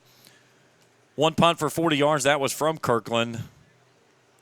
5 of 8 on third down tries, 62.5%. They failed on their only fourth down try that converted into 7 points on the other side for the visiting Eagles. Individual numbers, Jim Mays, 6 carries for 23 yards. Caleb Jones, 10 for 45. Nehemiah Broussard, 9 for 11. Malik Murray's caught 2 balls for 43 and a touchdown. Damian Hitchcock with the other 26-yard grab. Both of those touchdown grabs the first of the year for the Eagles. Caden Davis has banged through a 38-yard field goal on both of his extra points attempt in the first half of play. Lee Kirkland, 15 of 23 for 168 and 2 touchdowns. He's rushed for 12 yards. Alex Sanders, 8 carries for 30 yards. Ben Henson, a big afternoon, 3 catches for 103 and a touchdown in his first half of play. Derek Griffith, 2 catches for 3. Braylon Barton, 8 catches for 43 and a touchdown. Sanders has 2 for 19. Jake Headley punched through a field goal and both of his extra points tries at the moment. And that's where we are as we get ready for the second half of action here on a very hot and, I don't want to say a hot day, just a warm day, but the way the clouds are setting up, it's very humid. My wife down on the field doing photography work, and she said that it's very hot on the field. We were around 80 degrees at kickoff. Real field temperature was closer to 90. Down on the field level on that turf, especially when the sun gets through those clouds, we're looking at excesses of 100 degrees. And that turf, the black pebbles that gives the turf its cushion and its bounce, that's the thing that heats up so much down there at field level. So certainly a war of attrition for the two teams as we get ready to start the second half of play. And the number that really jumps out at me on that stat sheet, the Eagles had the football for over 18 minutes of the first 30. That's not a good recipe for the defense. This Bears defense does not want to have to play another 18 minutes of the 30 of the second half and expect to try to get out of here with a victory. Bye week coming up next week for U-Pike. They'll bring in Union in 2 weeks. Reinhardt leading Cumberland's 14-10 midway through the third quarter. And we're ready for second half of action here. As Browley pooches it to the far side from the 20. Nice cut there by Derek Griffith. He'll get the 30-yard line, and it'll be 1st and 10 for the Bears to start the second half.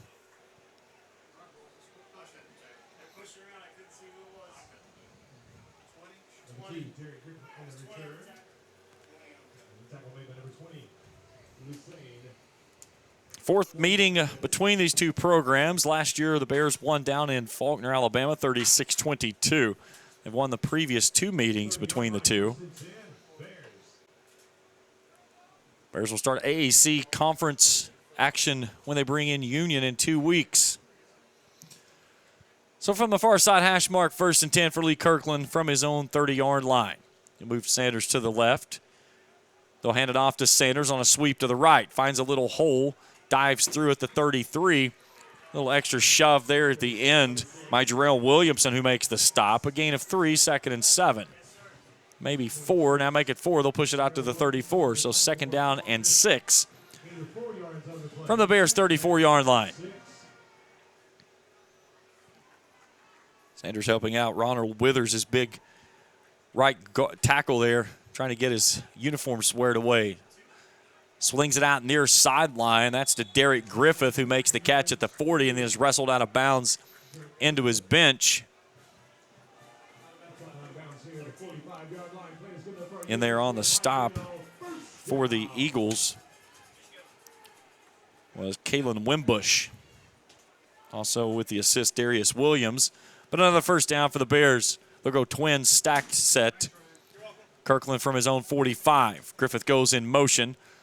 They'll fake the pitch, bring it out near side. That's to Benson. Benson makes an inside move, gets to the midfield stripe, spins and is down inside the 45 to the 44-yard line. And another first down for the Bears on a nice move there by Ben Henson, as he is already over 100 yards in the first half and continuing to add to that number with his 4th catch of the ball game.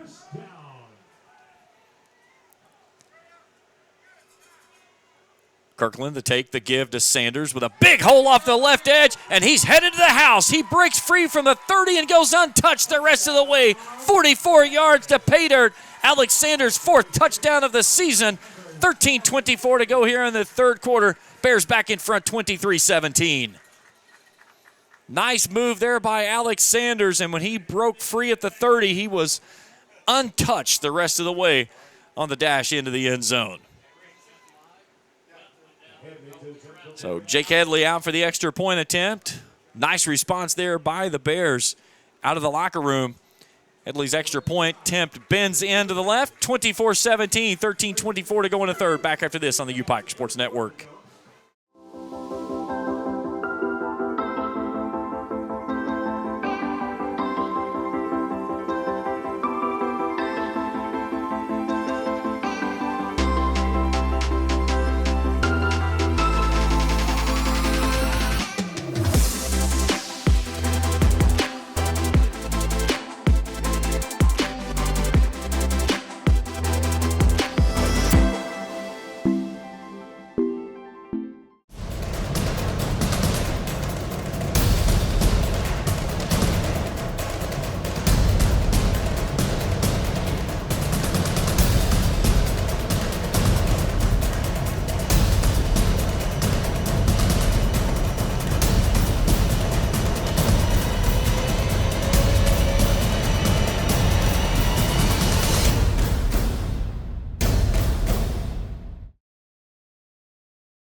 Four plays, 70 yards, 90 seconds the Bears need to get to the end zone. Alex Sanders takes it 44 yards to the house for his 4th touchdown of the season, and it's 24-17.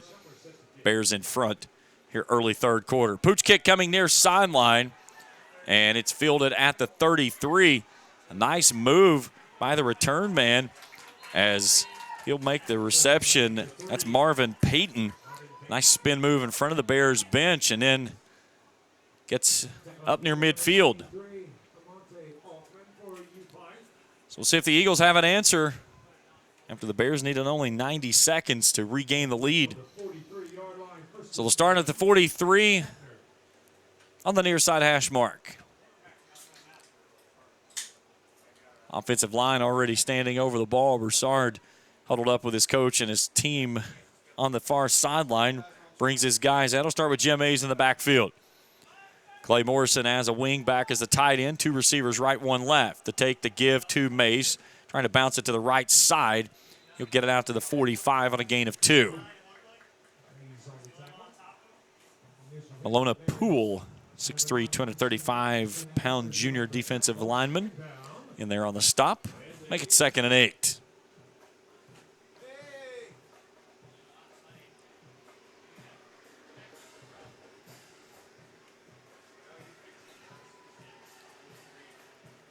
Missouri trying to pull off an upset at home today against number 15 Kansas State.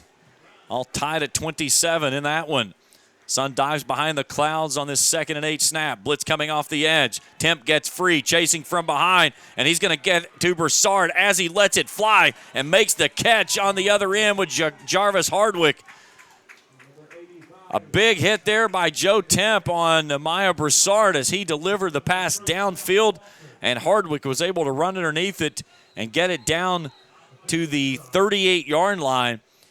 Temp slow to come back up as certified athletic trainer Lauren Curley starts across the way, and he'll jump back to his feet and meet her in between the hashes. So 12-16 on a stoppage here with an injury timeout for the Bears. 24-17, U-Pike in front.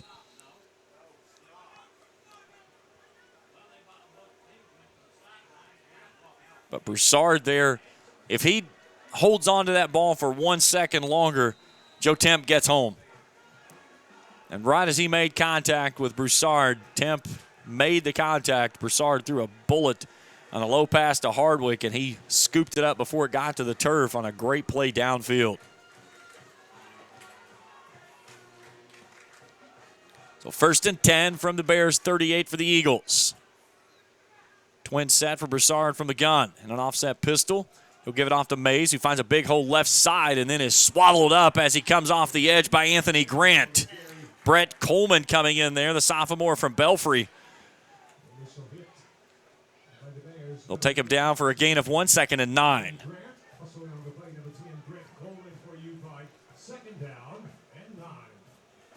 Hardwick going off, back in as Morrison.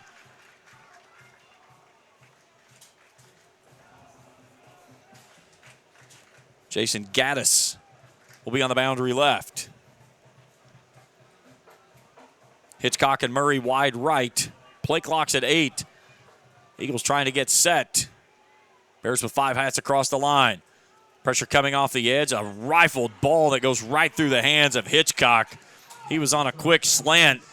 He catches that when he walks in untouched. Instead, it's 3rd and 9. One thing with this freshman, he has plenty of arm. He has shown his arm off several times in this ball game.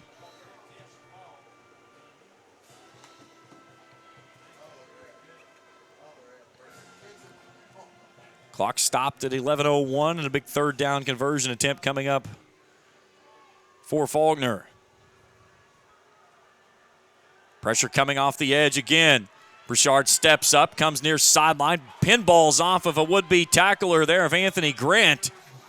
As Grant just tried to knock him off his feet, instead it knocked him to the side, and he stays on his feet and moves the sticks for another 1st down. 14th first down of the ball game for the Eagles as it gets down inside the 30 to the 27.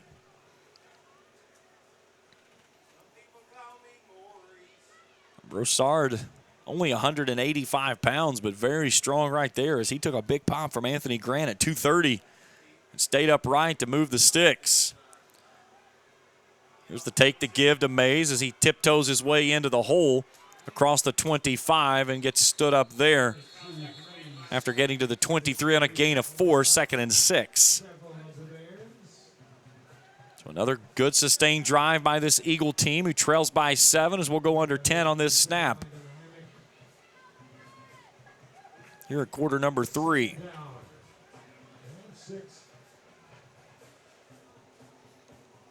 Defense is going to have to find a way to force a turnover to get themselves off the field. Again, time of possession was nearly 2-1 in the first half. 18 plus for the Eagles. Broussard, play action. Fires it across the post. Was looking for Jarvis Hardwick, and it's incomplete, and a penalty marker flies on the back end. Karan Thrower was the man in coverage. Let's see if it's pass interference or a hold. It's going to be a pass interference.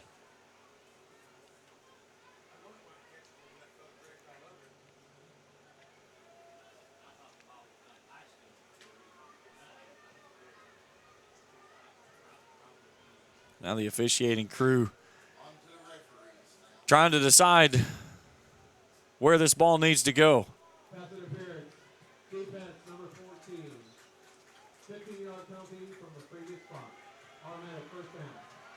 Coach Corey Phipps not happy with that call there. I can see him animated from the sideline. So the 15-yard penalty takes it down inside the red zone for the Eagles.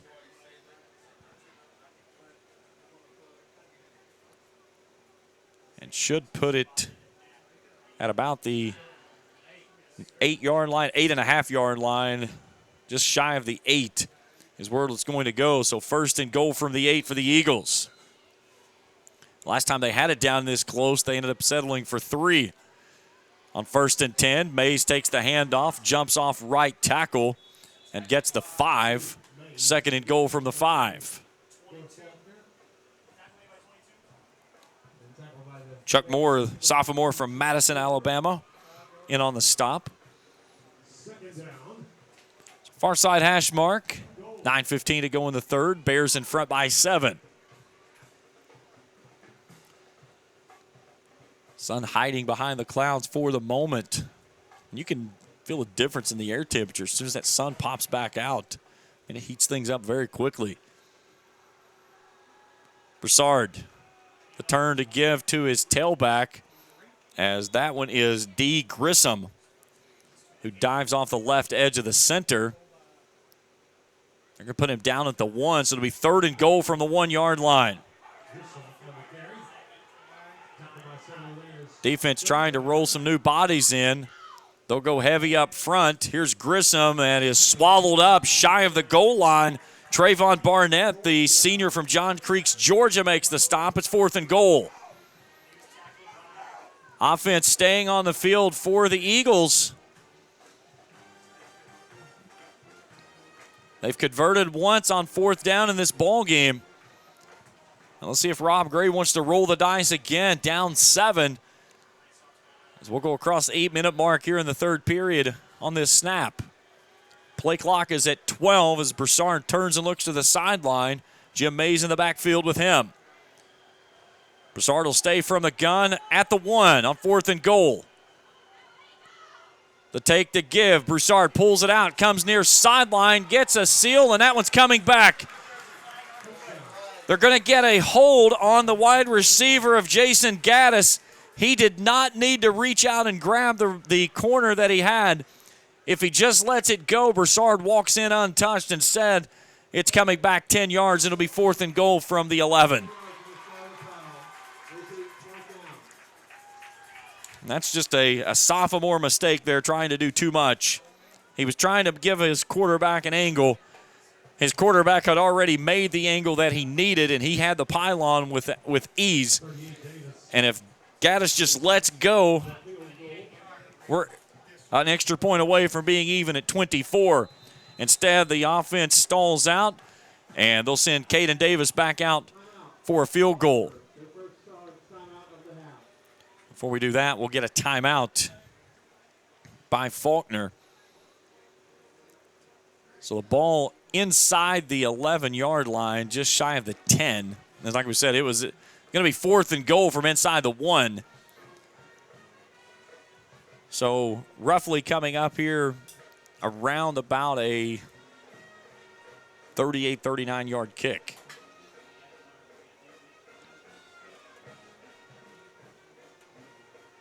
Now check that. Let me back up here. We're closer than that.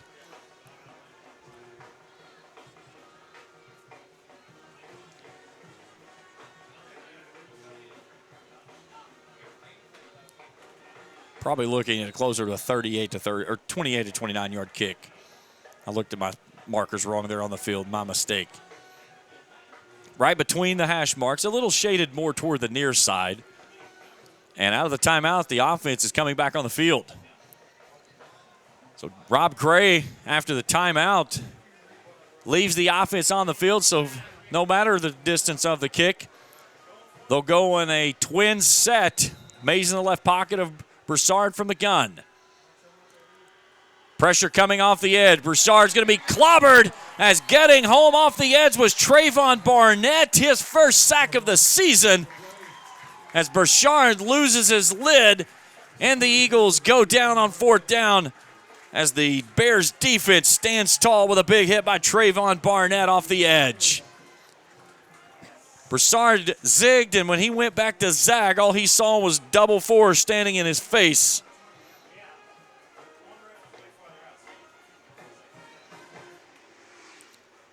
Missouri has upset number 15 Kansas State 30-27. So a top 25 upset already in the books. as UPike will regain possession from their own 20. First down and 10 for Lee Kirkland. Here's Sanders trying to find a hole off the right edge, and there's nothing there. Great protection from behind in the pursuit by Samjai Washington, 5'10", 200-pound junior. No gain, loss of 1 on the play. Make it 2nd and 11 as they move it back to the 19-yard line. Trips left, 1 right. 4 hats across the line for the Eagles. Sanders from the backfield. They'll bring it back near sideline, and Derek Griffith drops that ball, and that was probably smart to knock that one down. That one almost looked like 6. As Cordell King made a break on the ball, and if he hauls that one in, it was untouched into the end zone for a pick 6. Clock will rest with 7:03 to go in the third. 3rd and 11 coming up. Showing a blitz off the edge. Kirkland slows things down as Elijah McNeil centered back up as he was coming out of his linebacker position. Kirkland, blitz coming off the edge. Moving right. He's got his man near side, and trying to haul it in was Ben Henson. It was underthrown. Henson was open well before the pass, but by the time Kirkland found him, it was too late. Pass is incomplete. It's 4th and 11.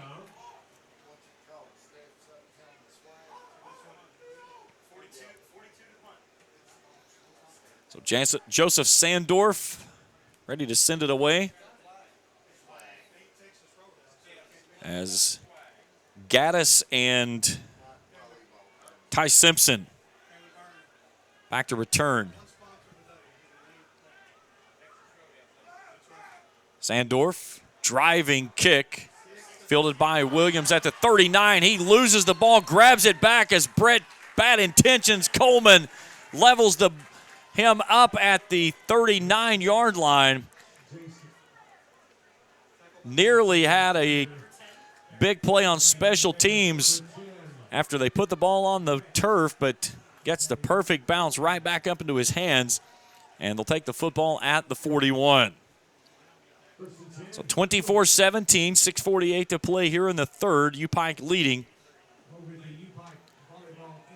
Maya Broussard and his crew comes back out to start with Caleb Jones in the backfield.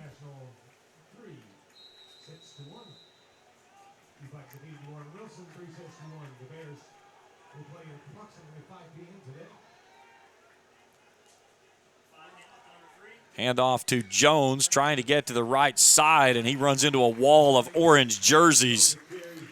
And he had nowhere to go there. Now, there's somebody wearing a jersey of 92 that is not on the roster. I was thinking the same thing. It's definitely 92. You can't miss the numbers.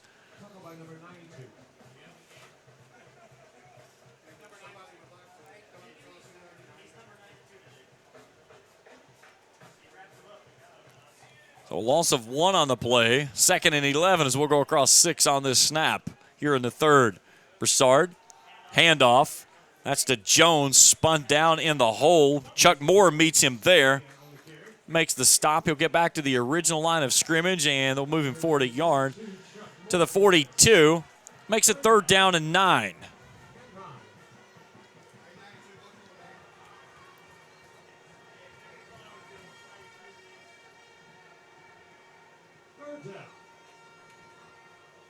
Faulkner 5 of 10 on 3rd down tries today.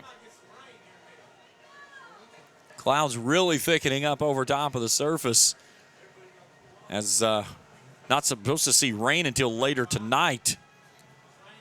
Bears showing 3-man rush. They bring a delayed blitz. Here's a ball to the far sideline. It's well over top of the head of Malik Murray. Karan Thrower, the man in coverage. Pass falls incomplete. It's 4th down and 9.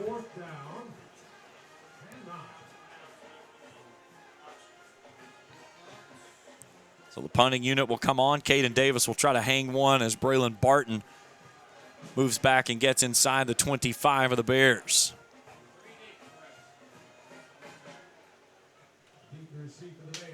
So good stand there by the defensive unit. Now the offense can find some points on the other end and push this back into a 2-score game again. Quick kick end over end. Barton runs up, makes the catch, and gets plummeted to the turf as LeBrandon Graham makes the stop. Great job there by Barton to hang on to it after he was hit immediately after making the reception. So they'll have it at the 30.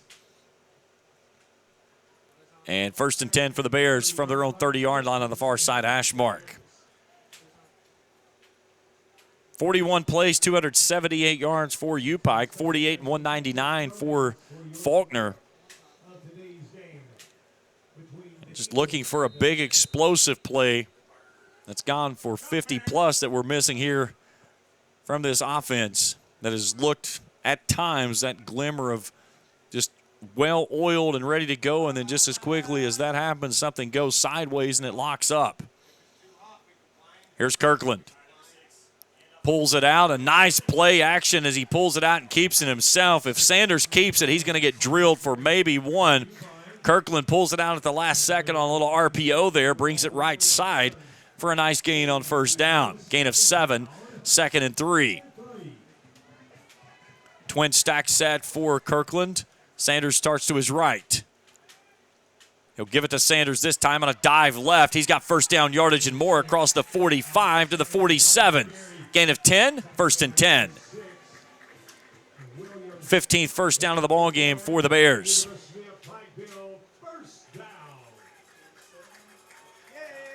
Sanders flirting with 100 yards on the ground today. He'll take another carry and go right up the gut. And he stood up after crossing midfield to get the 49, a gain of 4, 2nd and 6.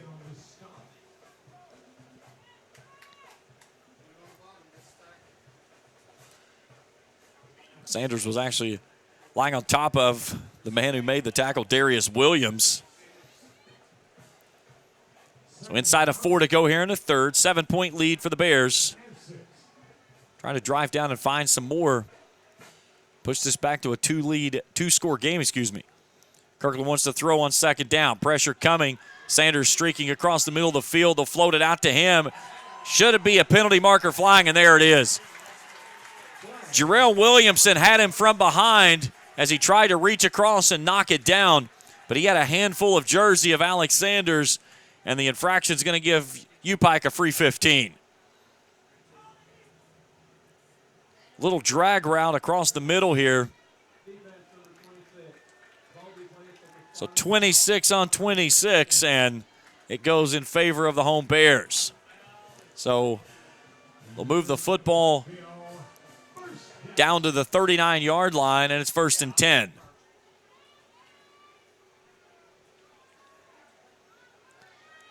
Trips boundary right, 1 left for Kirkland on 1st and 10.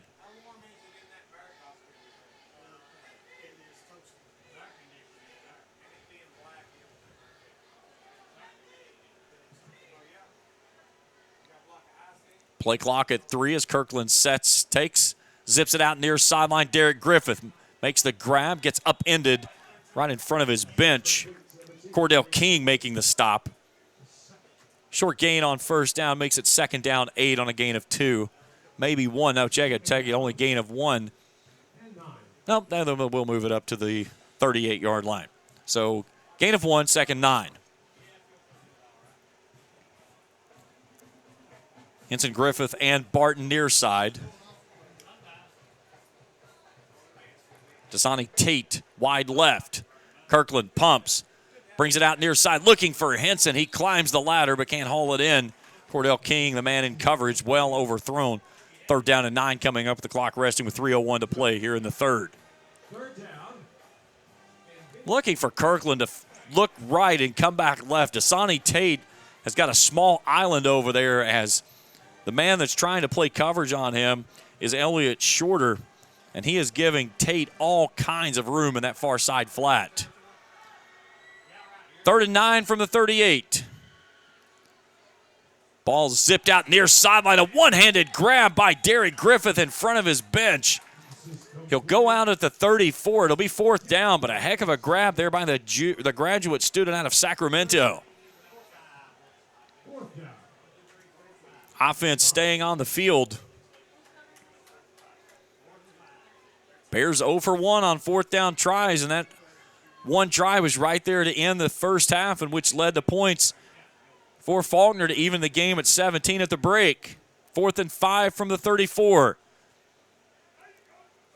Floated ball near sideline. Griffith with a great grab at the 30, and he's short of the sticks. You've got to have the 29.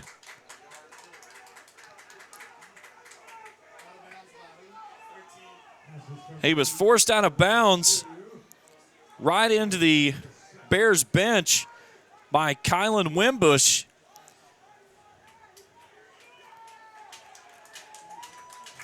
They needed the 29. They get the 30. And a turnover on downs once again for the Bears.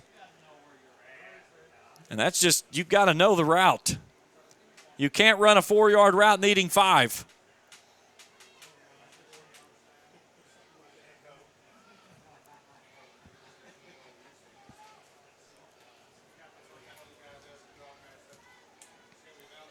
So flip it around and give it back to the Eagles, trailing by 7, 2:20 to go here in the third. Here's Broussard. Near side, zips it out to Lackey. Lackey sheds a tackle. Coleman wrestles him out of bounds. But a nice play on first down as the Eagles pick up their 16th first down of the ball game. And they'll take it out to the 42-yard line on a gain of 12.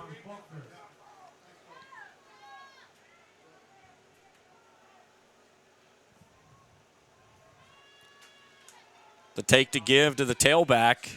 Into the gap he goes and runs into a wall of orange jerseys. Anthony Grant, the man who had him wrapped up. The carry was by Caleb Jones. Forward progress out to the 45 on a gain of 3, 2nd and 7. Inside of 2 minutes to play here in the third. Bears leading 24-17. Trying to even up at 2-2 on the season. They'll have their bye week next week and then Hall of Fame game the following with their conference opener in the AAC against Union. 2 receivers right, 1 left for Broussard. Pressure coming off the edge. Broussard lets this one go, and he's got his man in stride of Damian Hitchcock and loses his footing after making the grab at the 30. He gets down to the 31 and a gain of 14. And that time Broussard again let it go, looking at a big pop coming on the backside.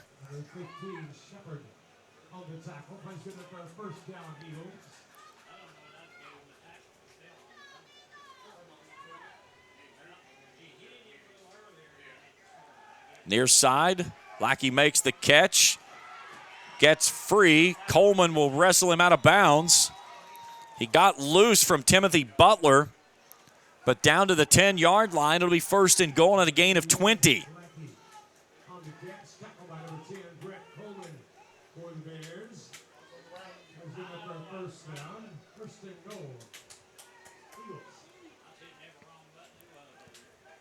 So again, can the Eagles force a turnover on downs and convert it into 7 points? That's what they're looking at right here. Here's Broussard, play action, fires toward the end zone, and it's incomplete. Was looking for Jarvis Hardwick. Karan Thrower, the man who knocked it away, 2nd down.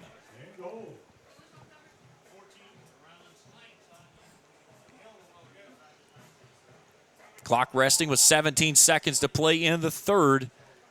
Bears still leading by 7, but the Eagles threatening once again.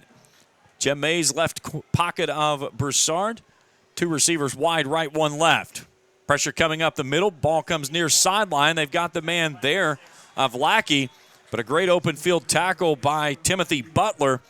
It'll be 3rd and goal from the 5. If you're the Eagles, you've got to be thinking, you've got to find points on this drive here. Can they find it? We'll see on the other side of the break. 15 minutes remain as we go to the fourth quarter. UPike 24, Faulkner 17 when we return here on the UPike Sports Network.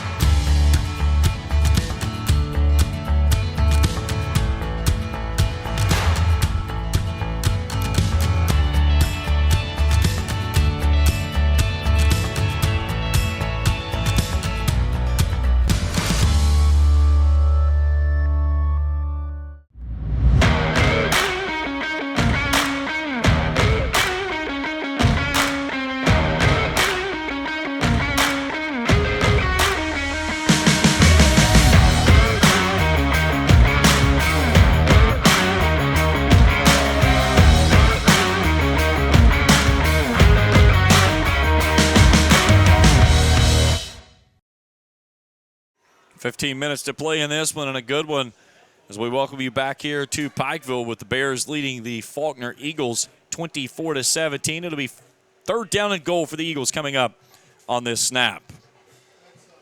James Carr, happy to have you along with us here on what started off to be a sunny and hot afternoon, has turned into a rather cloudy afternoon, has cooled things off tremendously for the fans in attendance here. Seventh play of the drive coming up on this one.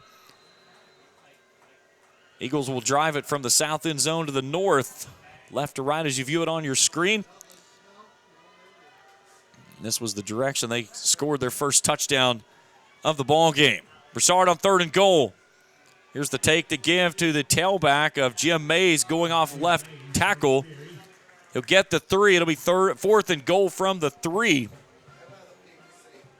And another big decision coming up for Rob Gray on the far sideline, and they're going to kick it. Fourth down and goal.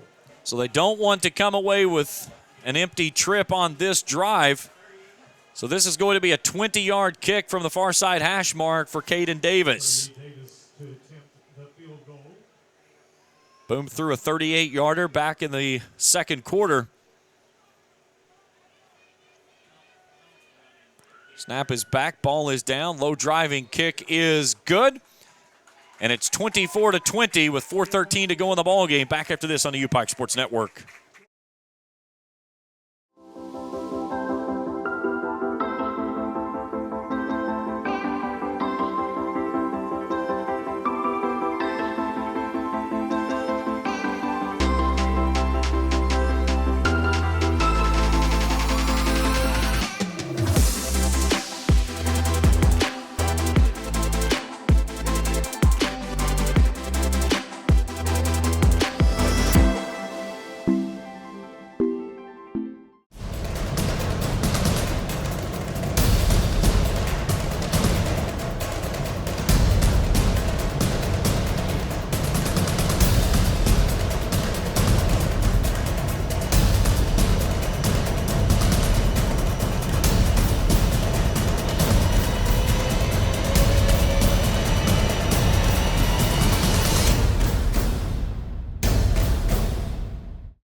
Seven plays, 67 yards, 3 minutes, 7 seconds, 20-yard field goal from Caden Davis.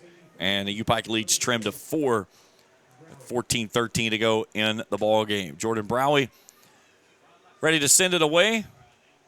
Kari Baker, who had a big return to end the half, is split in between Barton and Griffith. A little pooch kick comes near sideline, and cradle ball will reach up and down it near the 30.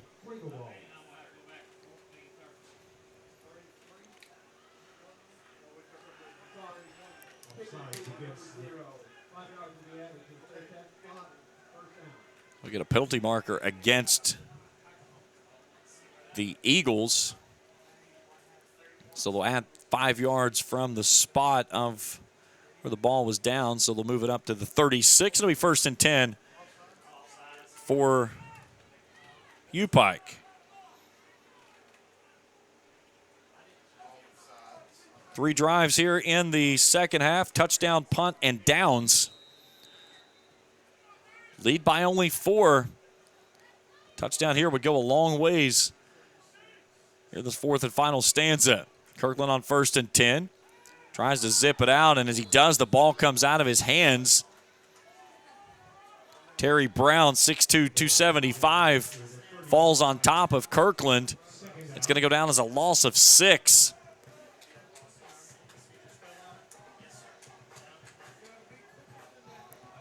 Kirkland would have been better off if he would have just let the ball go to the turf, because maybe could have argued the Tom Brady rule, the empty hand, and ended up with an incomplete pass. Instead, it's a loss of, actually now a loss of 5 back to the 31. Eagles showing blitz. Here they come. Kirkland steps up in the pocket, hit as he throws, looking across the middle. He was trying to find DeAndre Stafford. The pass is incomplete, and it's third and long. Third down.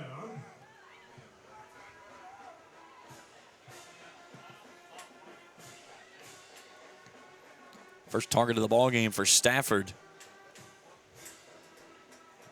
And the pass was just a little high and errant as Kirkland was hit as he threw. So 3rd and 15 from the 31. Kirkland, pressure coming up the middle, and he'll throw it with a player draped across his back. Derek Griffith had the catch in hand at the 45. It was still going to be short, but it would have been 4th and 1 from the part of where he dropped the football. Ja'Kai Stevens was the man who was draped across Lee Kirkland. So a very quick 3 and out for the Bears, hands it back to the Eagles with 13:21 to go in the ball game. Jason Gaddis and Ty Simpson back for the return. Good kick. Gaddis backpedals. It'll tumble to rest at the far sideline and down at the 26. So the Eagles will take over on their own 26-yard line. 13:09 to go in the ball game.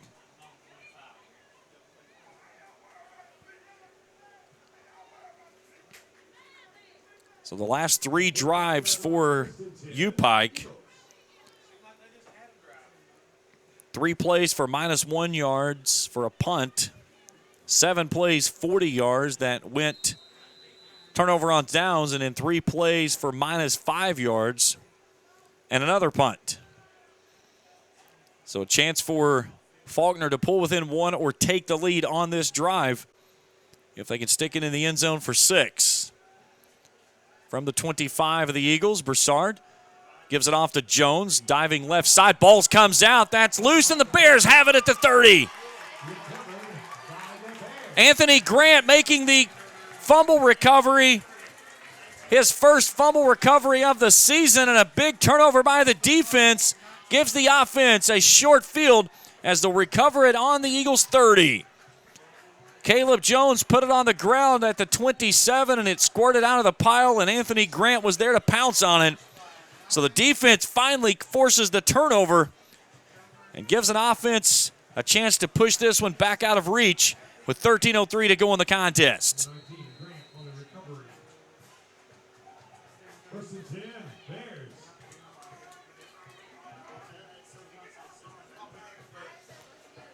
Let's see if they go up top with a home run ball here.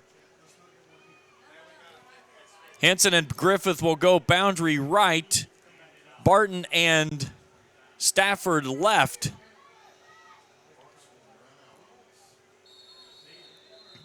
And play clock's at 0s.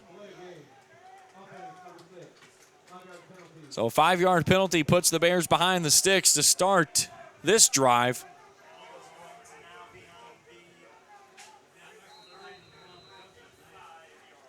So move it back to the 35, 1st and 15. Offense stays in the same set as they'll stack it up each way on a twin set for Kirkland on 1st and 10. Blitz coming off the edge. Kirkland fires it out to the far sideline. He's got Derek Griffith there that makes the grab, but he's going to lose yards as the Bears just continue to go backward on these quick screens. They're going to lose 3 on the play all the way back to the 38-yard line. So now 2nd down 18.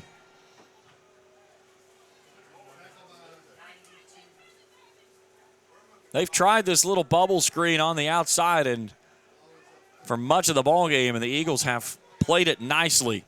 Their press coverage out on the edges, they're not giving a whole lot of room, to say the least.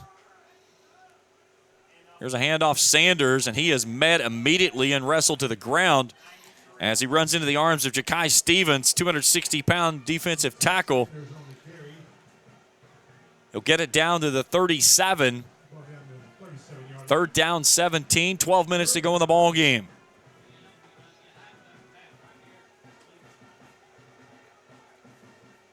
(24-20), U-Pike hanging on for a 4-point lead.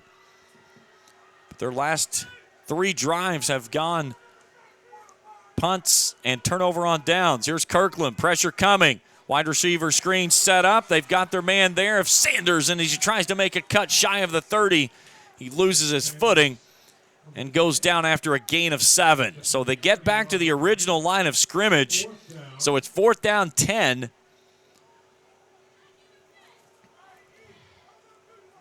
And the offense, again, still staying out on the field.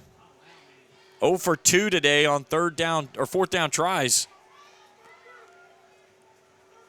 6 of 13 coming into the ball game. Kirkland takes it on 4th and 10, stands in the pocket, fires a dart. He's got his man there, and it's broken up just at the end. What a recovery by Elliott Shorter. It was intended for Ben Henson, and Shorter gets his hand in and knocks it down on what looked to be a sure catch by Ben Henson just shy of the goal line. So a pair of punts and a pair of turnover on downs gives it back to the Eagles with 11:02 to play in the ball game and trailing by 4. Good-looking ball there by Kirkland. Maybe just a little tardy getting there, but Shorter made a heck of a play on that ball to get his hand in and knock it away. Mays on 1st and 10, dances into the hole. He gets driven backward by Jaquez Russ, graduate student out of Tarmac, Florida. Gain of 2 on the play, 2nd and 8. Bison Livingston in there on the stop as well. He's back in the ball game. 2nd down.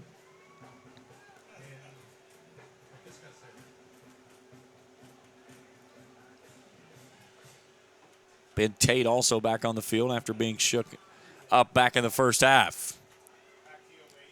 High snap. Broussard pulls it out, keeps it himself, tries to bounce it to the outside edge and gets knocked free. And then what was going to be a stop for a couple back to the line of scrimmage, he picks up 2, gets to the 34-yard line. It'll be 3rd down and 6 with 10 minutes to play in the ball game. Anthony Grant leading the charge there for the Bears on the stop.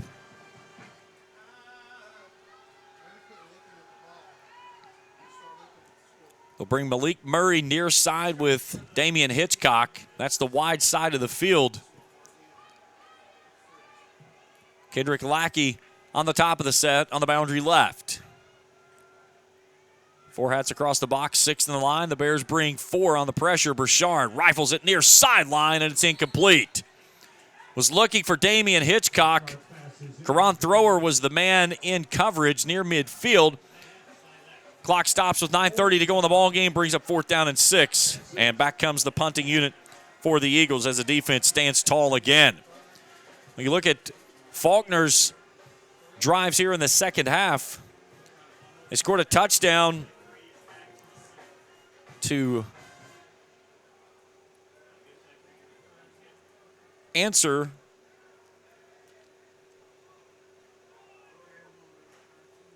they've had a punt, a field goal, a fumble, and now another punt. And this is an end-over-end kick. And what a hit, as coming untouched was Darius Williams, and he delivers a big pop on Braylon Barton, who holds on to the ball at the 35-yard line. Brought down to the 35-yard line where it will be 1st and 10. Bears.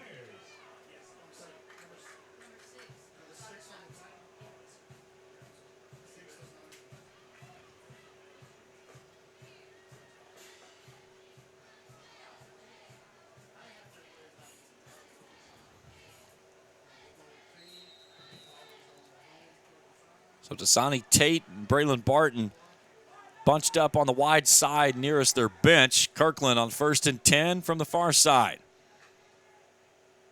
Gives it off to Sanders with a big hole off the right side. A spin move at the 45. And is knocked off his feet there. Samijah Washington. And a 1st and 10 on the gain of 10. Bears want to go quickly.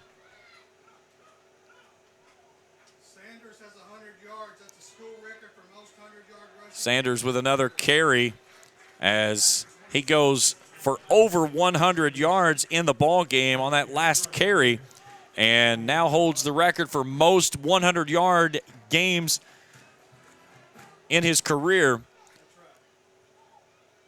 Sanders gets spun to the ground, well, just toward the ground as he got wrapped up underneath Emmanuel Olatane.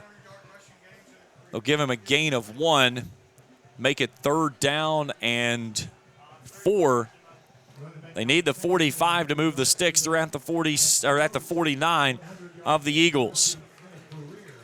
So Alex Sanders now over 100 yards in the game. Came in 29 carries for 135. All that was on the first game of the season. Here's a ball rifled out to Griffith. He makes the catch, first down yardage and more. A man misses at the 40, and he takes him down inside the 30 for another U-Pike first down. Good ball there by Kirkland. Griffith hauls it in for the catch and moves the sticks as U-Pike takes it down to the Eagles' 28-yard line inside of 8 to go in the ball game. Kirkland on 1st and 10. The take to give to Tyrese Christensen, who dives off right guard and gets down inside the 25 to the 24-yard line. 7.5 to go here. 4-point lead for the Bears. A touchdown would go a long way in this one. Trying to even up the season at 2-2 before exercising the bye week next week and in Union for Hall of Fame game in a couple of weeks to start conference play. Here's Christensen. Again, picks up a couple as he stood up just shy of the 20. Looks like they're going to put him at the 22-yard line. So make it 3rd down 4, 7 to go in the contest.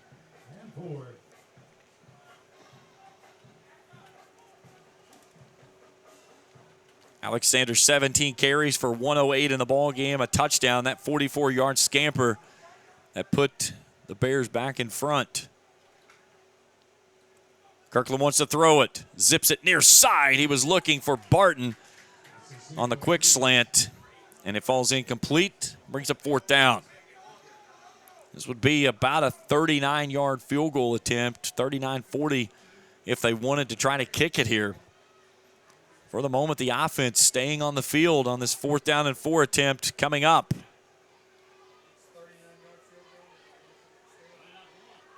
Oh for 3 on 4th down tries today are the Bears. Play clock at 10 as Kirkland looks to the sideline. Sanders back in the backfield. Trips left 1 right. Play clock at 4 for Kirkland on 4th down and 4. Here he goes. Looking near sideline. He's got a man there, and he throws it underneath, and it's incomplete. They said it skipped off the turf. Could we see our first challenge here by Coach Corey Phipps?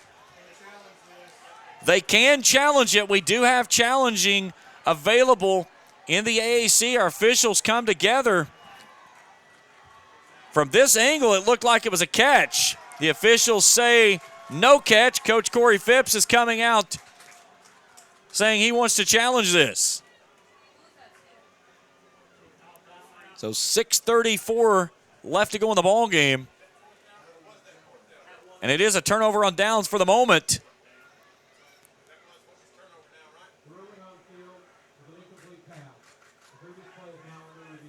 So Coach Corey Phipps challenges the play and the catch, and this is a big play right here. And this is one of those you have to challenge it. I'm just told from the field level it looked like it hit the ground first. We'll see if the officials see anything that we did not see from up top or the officials saw. So they've got a tent set up on field level, so the 2 officials come to there, and then they load up the screen and take a look at the replay to see what it is. But for the moment, there's 6:34 to go in the ball game, and Faulkner has forced a turnover on downs unless it's overturned.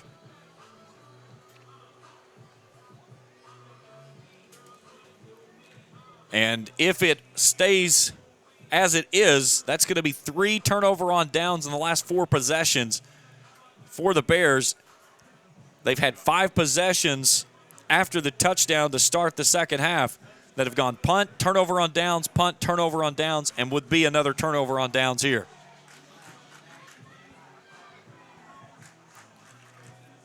Coach Corey Phipps is all the way down near that tent, standing at the 20-yard line.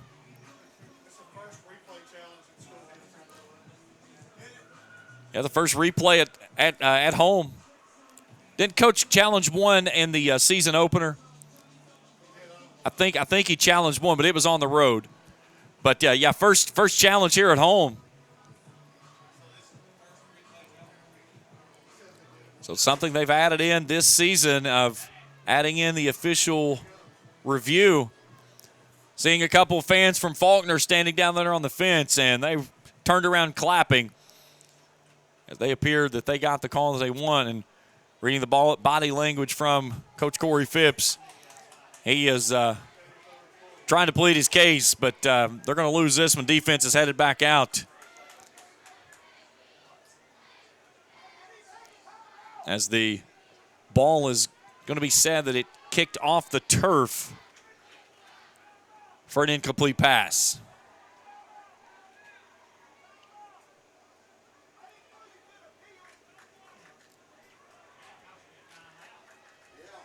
So they will lose the timeout as well.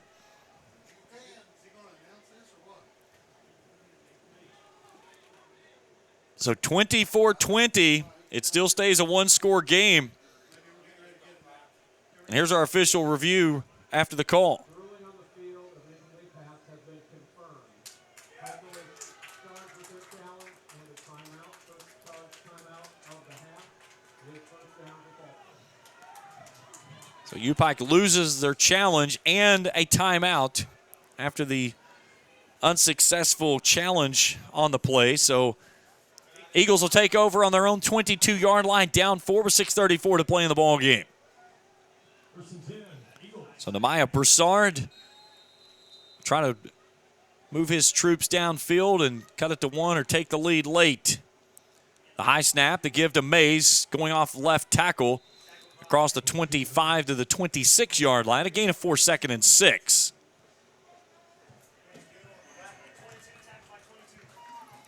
Chuck Moore, sophomore out of Madison, Alabama, making the stop.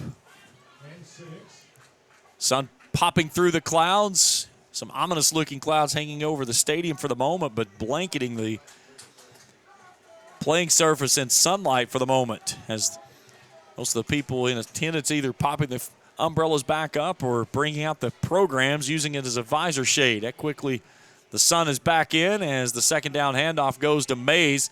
And he's wrapped up low by Frank Baker, the senior out of Culver City, California, out to the 27, 28-yard line, depending on the spot. Looks like the 28, and that's where they'll go. A gain of 2. It'll be 3rd and 4. 5:30 to play in the ball game. A big third down conversion coming up for the Eagles. 5 of 13 on third down tries today. Coming into the contest, they were 4 of 14 in the season opening loss to Reinhardt. Big opportunity here for the defense to make a stand and get the football back with 5 minutes to go in the ball game. Here's Broussard on 3rd and 4, wants to throw. Pressure coming off the edge, steps up. Looking down the center of the field, brings it near sideline and throws it away. Being chased by Frank Baker and Jay Arnold. Arnold, a sophomore from Douglasville, Georgia. So the defense stands tall once again, and it's 4th down and 5, and here comes the punting unit for the Eagles. You certainly don't want to hand the Bears short field in this position, but 5 minutes to go, your defense really has to dig in here and find a way to get the football back, needing a touchdown to take the lead.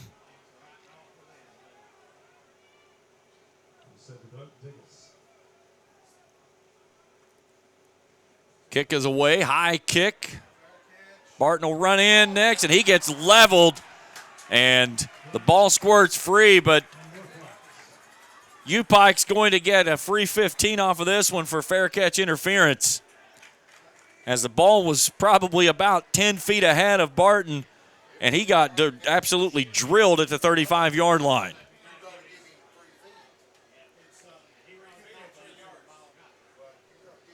They're going to say from the spot, so it's at the 37. So 15-yard penalty from the 37 will take it into Eagles territory across midfield.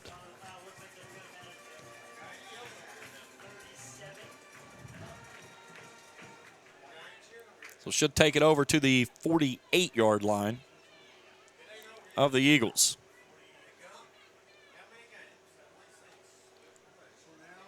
So 4:53 to go in the ball game. UPike has the football, leading by 4. And they'll start it on a short field with the football touching the 48-yard line of the Eagles on the near side hash mark. Henson and Griffith go far side. Stafford and Barton near side on the boundary.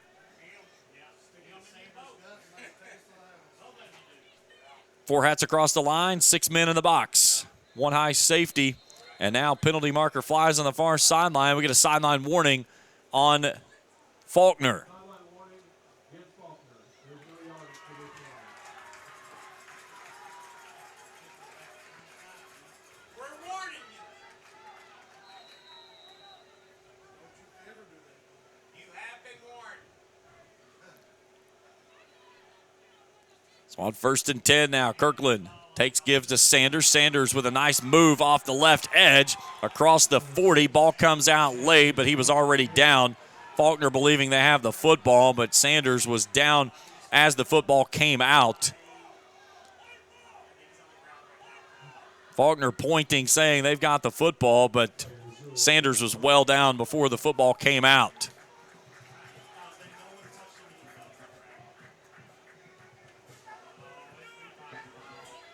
So give him the 37-yard line. And now we'll get a challenge flag from the other side from Rob Gray. And it's one of those kind of dire situations here of hoping for some fool's gold, if you will, of maybe they see something that ball was moving coming out, but it appeared as Sanders was down on the turf and the ball squirted loose on the back end. So for the moment, it should be a fresh set of downs. They needed the 38. They're at the 37. Coach Corey Phipps is all the way out on the field saying that, is this a challengeable play?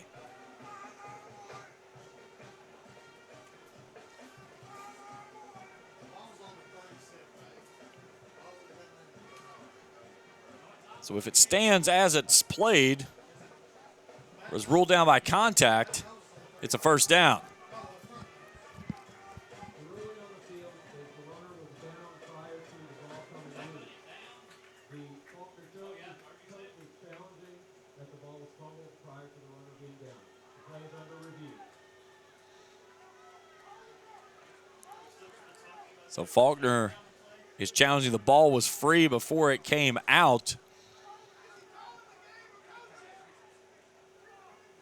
So the officials will make a long trip back down to the officials' tent. Hadn't had a challenge in 2 games here this year, and all of a sudden, in the last 2 minutes, we've got 2. So 4:32 to go in the ball game, and what could be another big play that's going to be determined by replay.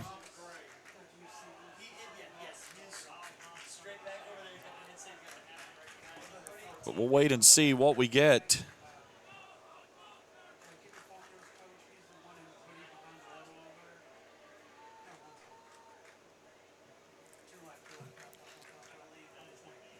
I'll look at the 2 fans from Faulkner down here as they kind of gave it away on the last play after the challenge was confirmed,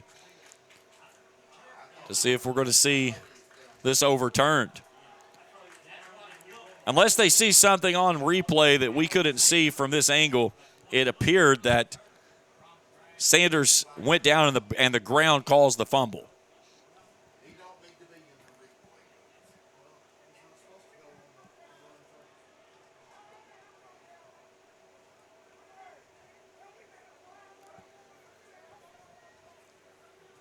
So another big moment of this ball game.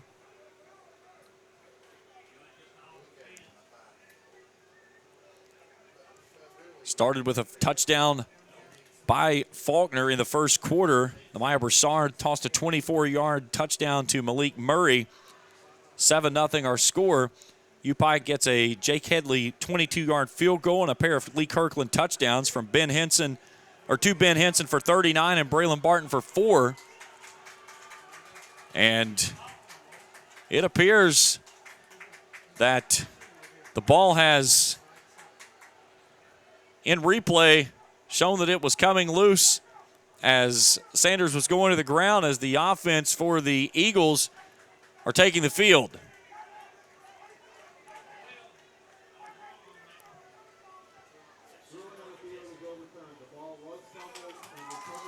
So Sanders with the turnover. So the team's trading turnovers here. So with 4:32 to go in the ball game, the Eagles get the football back at their own 35-yard line. You have to go back and think, too, how big is the fourth down try that Faulkner tried on 4th and goal from the 16 instead of going for the field goal at this moment. Here's Broussard. Comes near side, reverses, far side, and gets upended. What a big play there by Deej Savage. Sophomore from Las Vegas.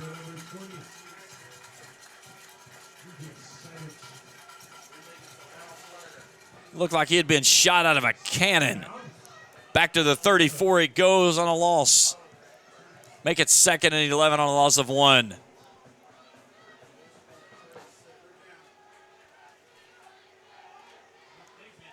Inside of 4 to go in the ball game. 3 receivers right, 1 left.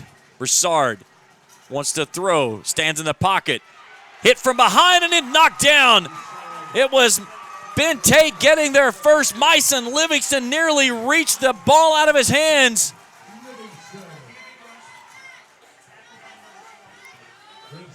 So it's going to be 3rd down and long coming up. As the Bears fans starting to get a little chippy with the Eagles fans in the stands. Fans coming to life here at Hambly. As it'll be 3rd down and 19, and we'll go inside of 3 minutes on this snap. Jay Arnold out there from his nose tackle position, really getting things going, and then we'll get movement on the line. Jarrett Browning was moving quick, but Faulkner will burn the timeout before it goes in play. So 2:57 to go in the ball game. So again, let's take you back through the scoring in this ball game. As we mentioned, UPike took a 17-7 lead after the back-to-back Lee Kirkland touchdowns. Then in the second quarter late, with 1:18 to go in the half, Caden Davis bangs through a 38-yard field goal. And then with 8 seconds left to go, Broussard hits Damian Hitchcock for 26 yards. Extra point is true, and it's all tied at 17. Sanders goes to the house from 44 yards out to open up the third quarter. UPike leads at 24-17. Caden Davis gets a 20-yard field goal to open the fourth quarter. And that's where we currently stand at 24-20 as the sun has turned to clouds once again here in this one. So 3rd and 19 coming up.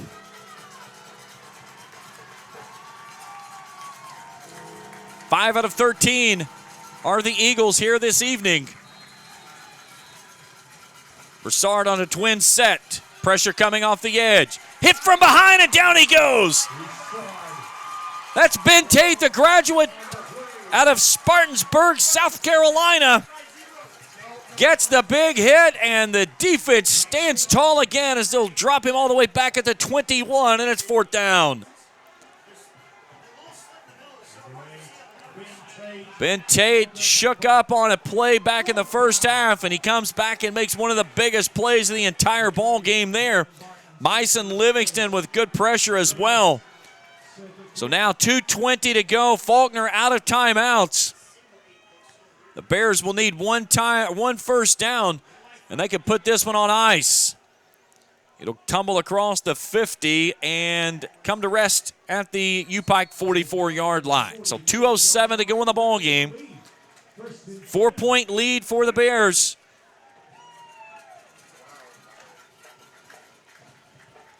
Basically needing one first down and call this one a victory and a 2-2 record going into conference play in 2 weeks.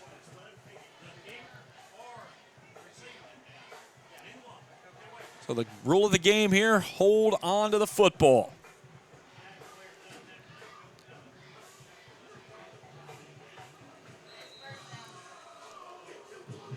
So here comes Kirkland and Sanders.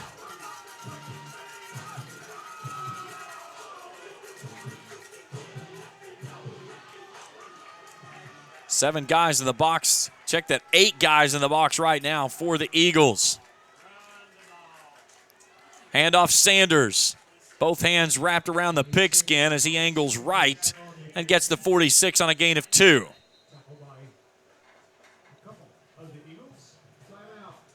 Faulkner, this is their third and final timeout of the half. So apparently Faulkner still had 1 timeout remaining on the scoreboard. It was showing 0.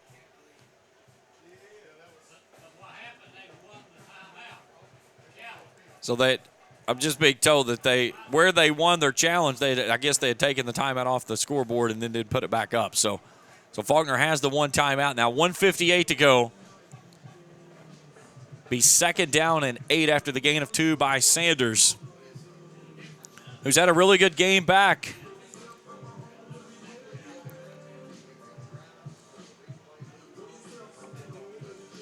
$19 carries for 121 yards.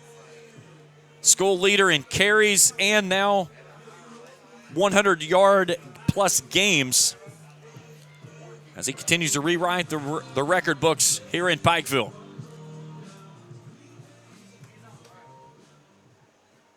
Tyrese Christian in the backfield now, replacing Sanders. They'll go with a 2 tight end set this time.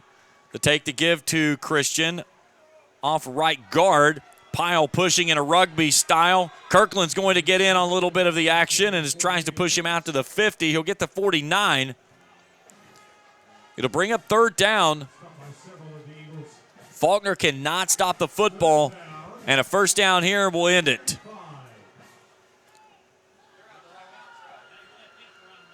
They need to get the football to the Eagles 46 to move the sticks. Let's see if the Bears used a timeout here as they run in some players late.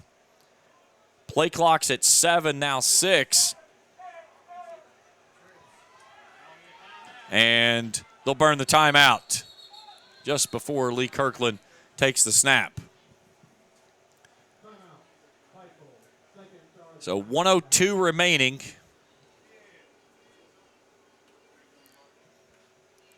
Ball at the Bears' 49-yard line. They need the Eagles' 46 to move the chains. They're 6 of 14 in the contest on 3rd downs today. Both teams with 18 first downs. That's 1 shy of the Bears' average coming in of 19.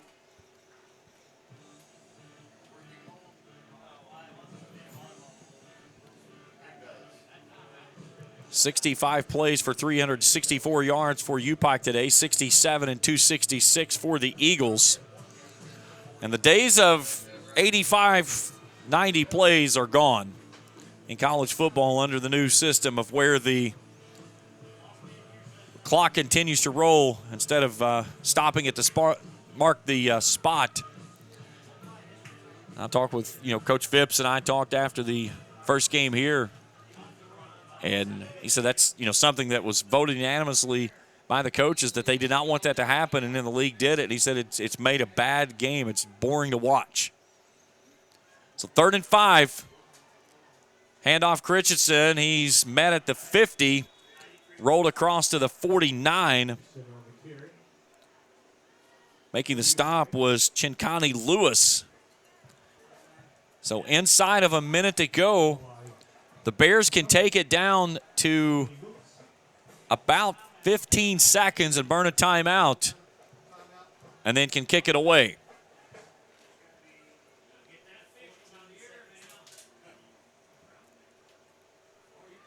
So the final play of the game is going to come down to what'll be hopefully a good kick and then a couple of defensive stands on heaves toward the end. So let's see if they're going to take the delay of game or if they burn the timeout. So the back judge did throw the penalty marker, but did the Bears burn the timeout is the question. They're talking back and forth to each other on the headset is what they're doing. So here's Joseph Sandorf that'll come out and try to kick this one away. And it is a delay of game. So they'll take the 5, which is not a huge thing. It actually gives Sandorf a little bit extra room to kick if he needs it, depending on how they want to go at this kick. You definitely want to keep this thing in bounds so the clock rolls. Don't kick it out of bounds for any means.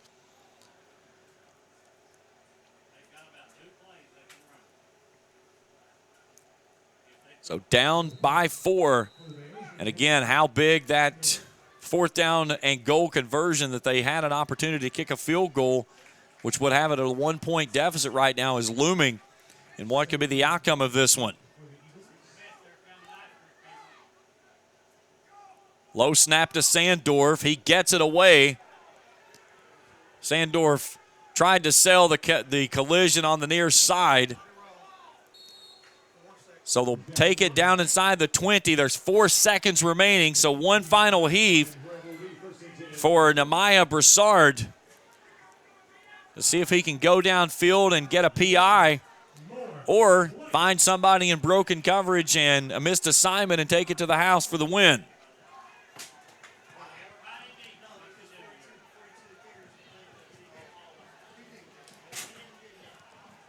So they'll put Brett Coleman and Karan Thrower back deep. I'd put them deeper than what they are. I'd put them back at their own 20.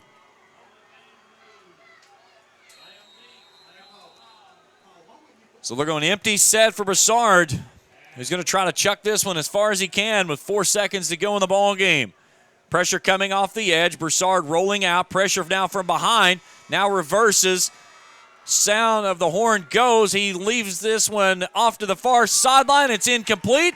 And U-Pike wins this one 24-20 and evens up at 2-2 as they go into conference play in 2 weeks with Hall of Fame game weekend against the Union Bulldogs. Faulkner falls to 0-2 on the season. Post game when we return after this here on the U-Pike Sports Network.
24-20, winners are the Bears here this afternoon over the Faulkner Eagles. They get to 2-2 on the season. A bye week coming up, and then they'll start AAC play in 2 weeks with a Hall of Fame game against Union. Welcome into the post-game show. James Collier, happy to have you along with us here this afternoon.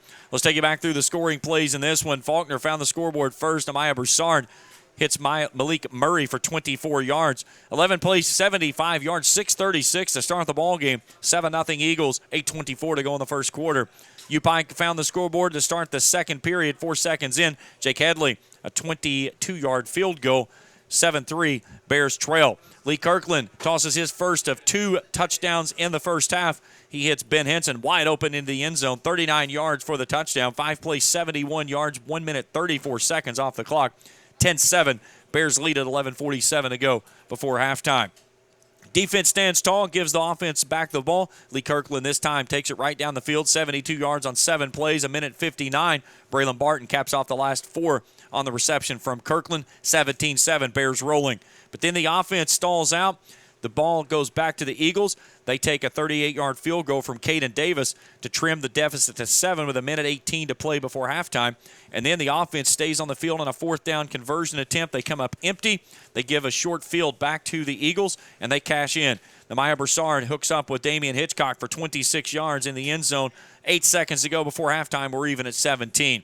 Alex Sanders puts the Bears back in front for good on a 4-play, 70-yard drive, 90 seconds to start the third quarter. He goes in for his first touchdown of the ball game, his 4th on the season. 24-17, 13:24 to go in the third. A Caden Davis field goal attempt would close out the scoring with 14-13 to go in the contest. 24-20, your final score here in this one. We'll take a break. We come back. We'll look at our final numbers, talk with head coach Corey Phipps, and wrap it up here from Pikeville. 24-20, your final score. More in a moment on the U-Pike Sports Network.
Back here post game, 24-20 winners are the Bears. Joined now with head coach Corey Phipps. And Coach, a back and forth battle between two teams. You guys had a 17-7 lead there late in the second quarter. You go into the locker room 17-all. What was the conversation?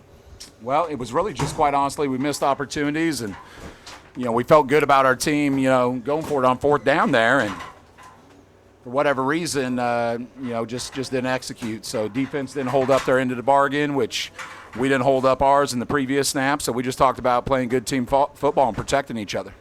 There in the second half, when you needed to come up with a big defensive stand, you guys had some really big ones, getting them off the field and keeping them to where they were still within a striking distance, but it still felt like you guys had the pulse of the game on the defensive side of the football. Yeah, absolutely. We really only gave up some RPOs there, but once we changed some alignment and assignment stuff there, we started to take that away a little bit. Linebackers really played big today of containing him, and then it allowed Livingston and Tate off the edge has got some really good rush there in the fourth quarter. Yeah, I thought our guys did a good job with the pass rush there at times and made them uncomfortable and made some big plays down the stretch, especially on those last 2 series. Just wish we could have put it away a little bit sooner. That fumble and some different things there that we got to clean up when you're trying to win football games. Alex Sanders rewrites the record books a couple more times today. He's got the most carries in school history. Also now the most 100-plus rushing yard games in school history. He goes for over 100 today. The 44-yarder that gives you guys the lead there to start the second half. And you could really see he seemed like he was back to his old self. Yeah, I think he's still a little bit tender, so going into a bye week next week and having 2 weeks till we play Union College will be a positive.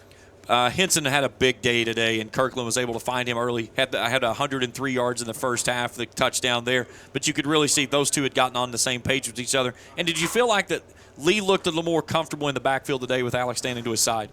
Yeah, there's no doubt about it. And they played a good defensive scheme there to try to take him away a little bit. And so it opened up some opportunities from other guys. Anytime we motioned him anywhere, they want to know where he was going. 2-2 going into conference play in 2 weeks when you have Hall of Fame weekend here with Union coming in. How big is that on the season of getting that win going into the bye as you get ready to start when the games really matter the most? I think it's big. I think if you would have looked back and said if you came out of the non-conference schedule 3-1, would you be happy? Sure, that's a good positive move forward. Would you be happy with 2-2? I don't know. So we got to recalibrate, but it's 0-0 in conference play. So you look at it, the way the NAI has changed the postseason. There are some automatic bids, and these games matter, or some at-large bids. These games matter for that. Now we got to progress towards conference play and trying to get an automatic bid. Head Coach Corey Phipps joining us here in postgame. Nice win, Coach. We'll see you in a couple weeks when we bring in Union for Hall of Fame weekend. Thank you. We'll take our final break. When we come back, we'll look at our numbers. 24-20 winners are the Bears. Back after this on the UPike Sports Network.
Both teams at 18 first downs. Faulkner rushes the ball 45 times for 98 yards. They go through the air for 168, 10 of 23 through the air for the Eagles. Nehemiah Broussard throws 2 touchdowns in the losing effort. Flagged 8 times for 60 yards. Had the football for 33 minutes, 56 seconds. They were 5 of 15 on third down tries, 1 of 3 on fourth down tries in the loss. For UPike, 18 first downs, 28 carries for 145 on the ground. Lee Kirkland, 23 of 39 through the air for 224 yards and a pair of scores. UPike has the football for 26-04, 6 of 15 on third down tries. They were 0 of 4 on fourth down conversion attempts. Rushing attack looks like this. Jim May, 17 carries for 50 yards. Caleb Jones, 13 for 51. Malik Murray had 2 catches for 43. Damian Hitchcock 2 for 51 and a touchdown. Murray had the opening score of the ball game. Kendrick Lackey 3 catches for 37. For the Bears, Lee Kirkland 4 carries for 14 yards. Alex Sanders goes for over 100 on 19 totes. He finishes with 121. The 44-yarder secures the win for the Bears. Ben Henson, 4 catches for 114. He had 3 for 103 at the break. Garrett Griffith, 7 for 37. Braylon Barton, 8 for 43. Put it all together, 24-20 victory for the Bears. They'll take a bye week. Back in action here in 2 weeks against Union. A 7 o'clock kickoff here on Hall of Fame weekend. We'll be with you here beginning around 6:50 on the U-Pike Sports Network. A big hat tip to my crew today, David Chapman, our executive producer, along with Zach Meek and Maggie Purvis. Bears win it 24-20 over the Faulkner Eagles. That's it for our coverage here. For David Chapman, Zach Meek, Maggie Purvis, and all the great folks here at U-Pike, including Rick Bentley, the sports information officer, who does a fabulous job down here. I'm James Collier saying thanks so much for tuning in, and we'll talk to you in 2 weeks here on the U-Pike Sports Network.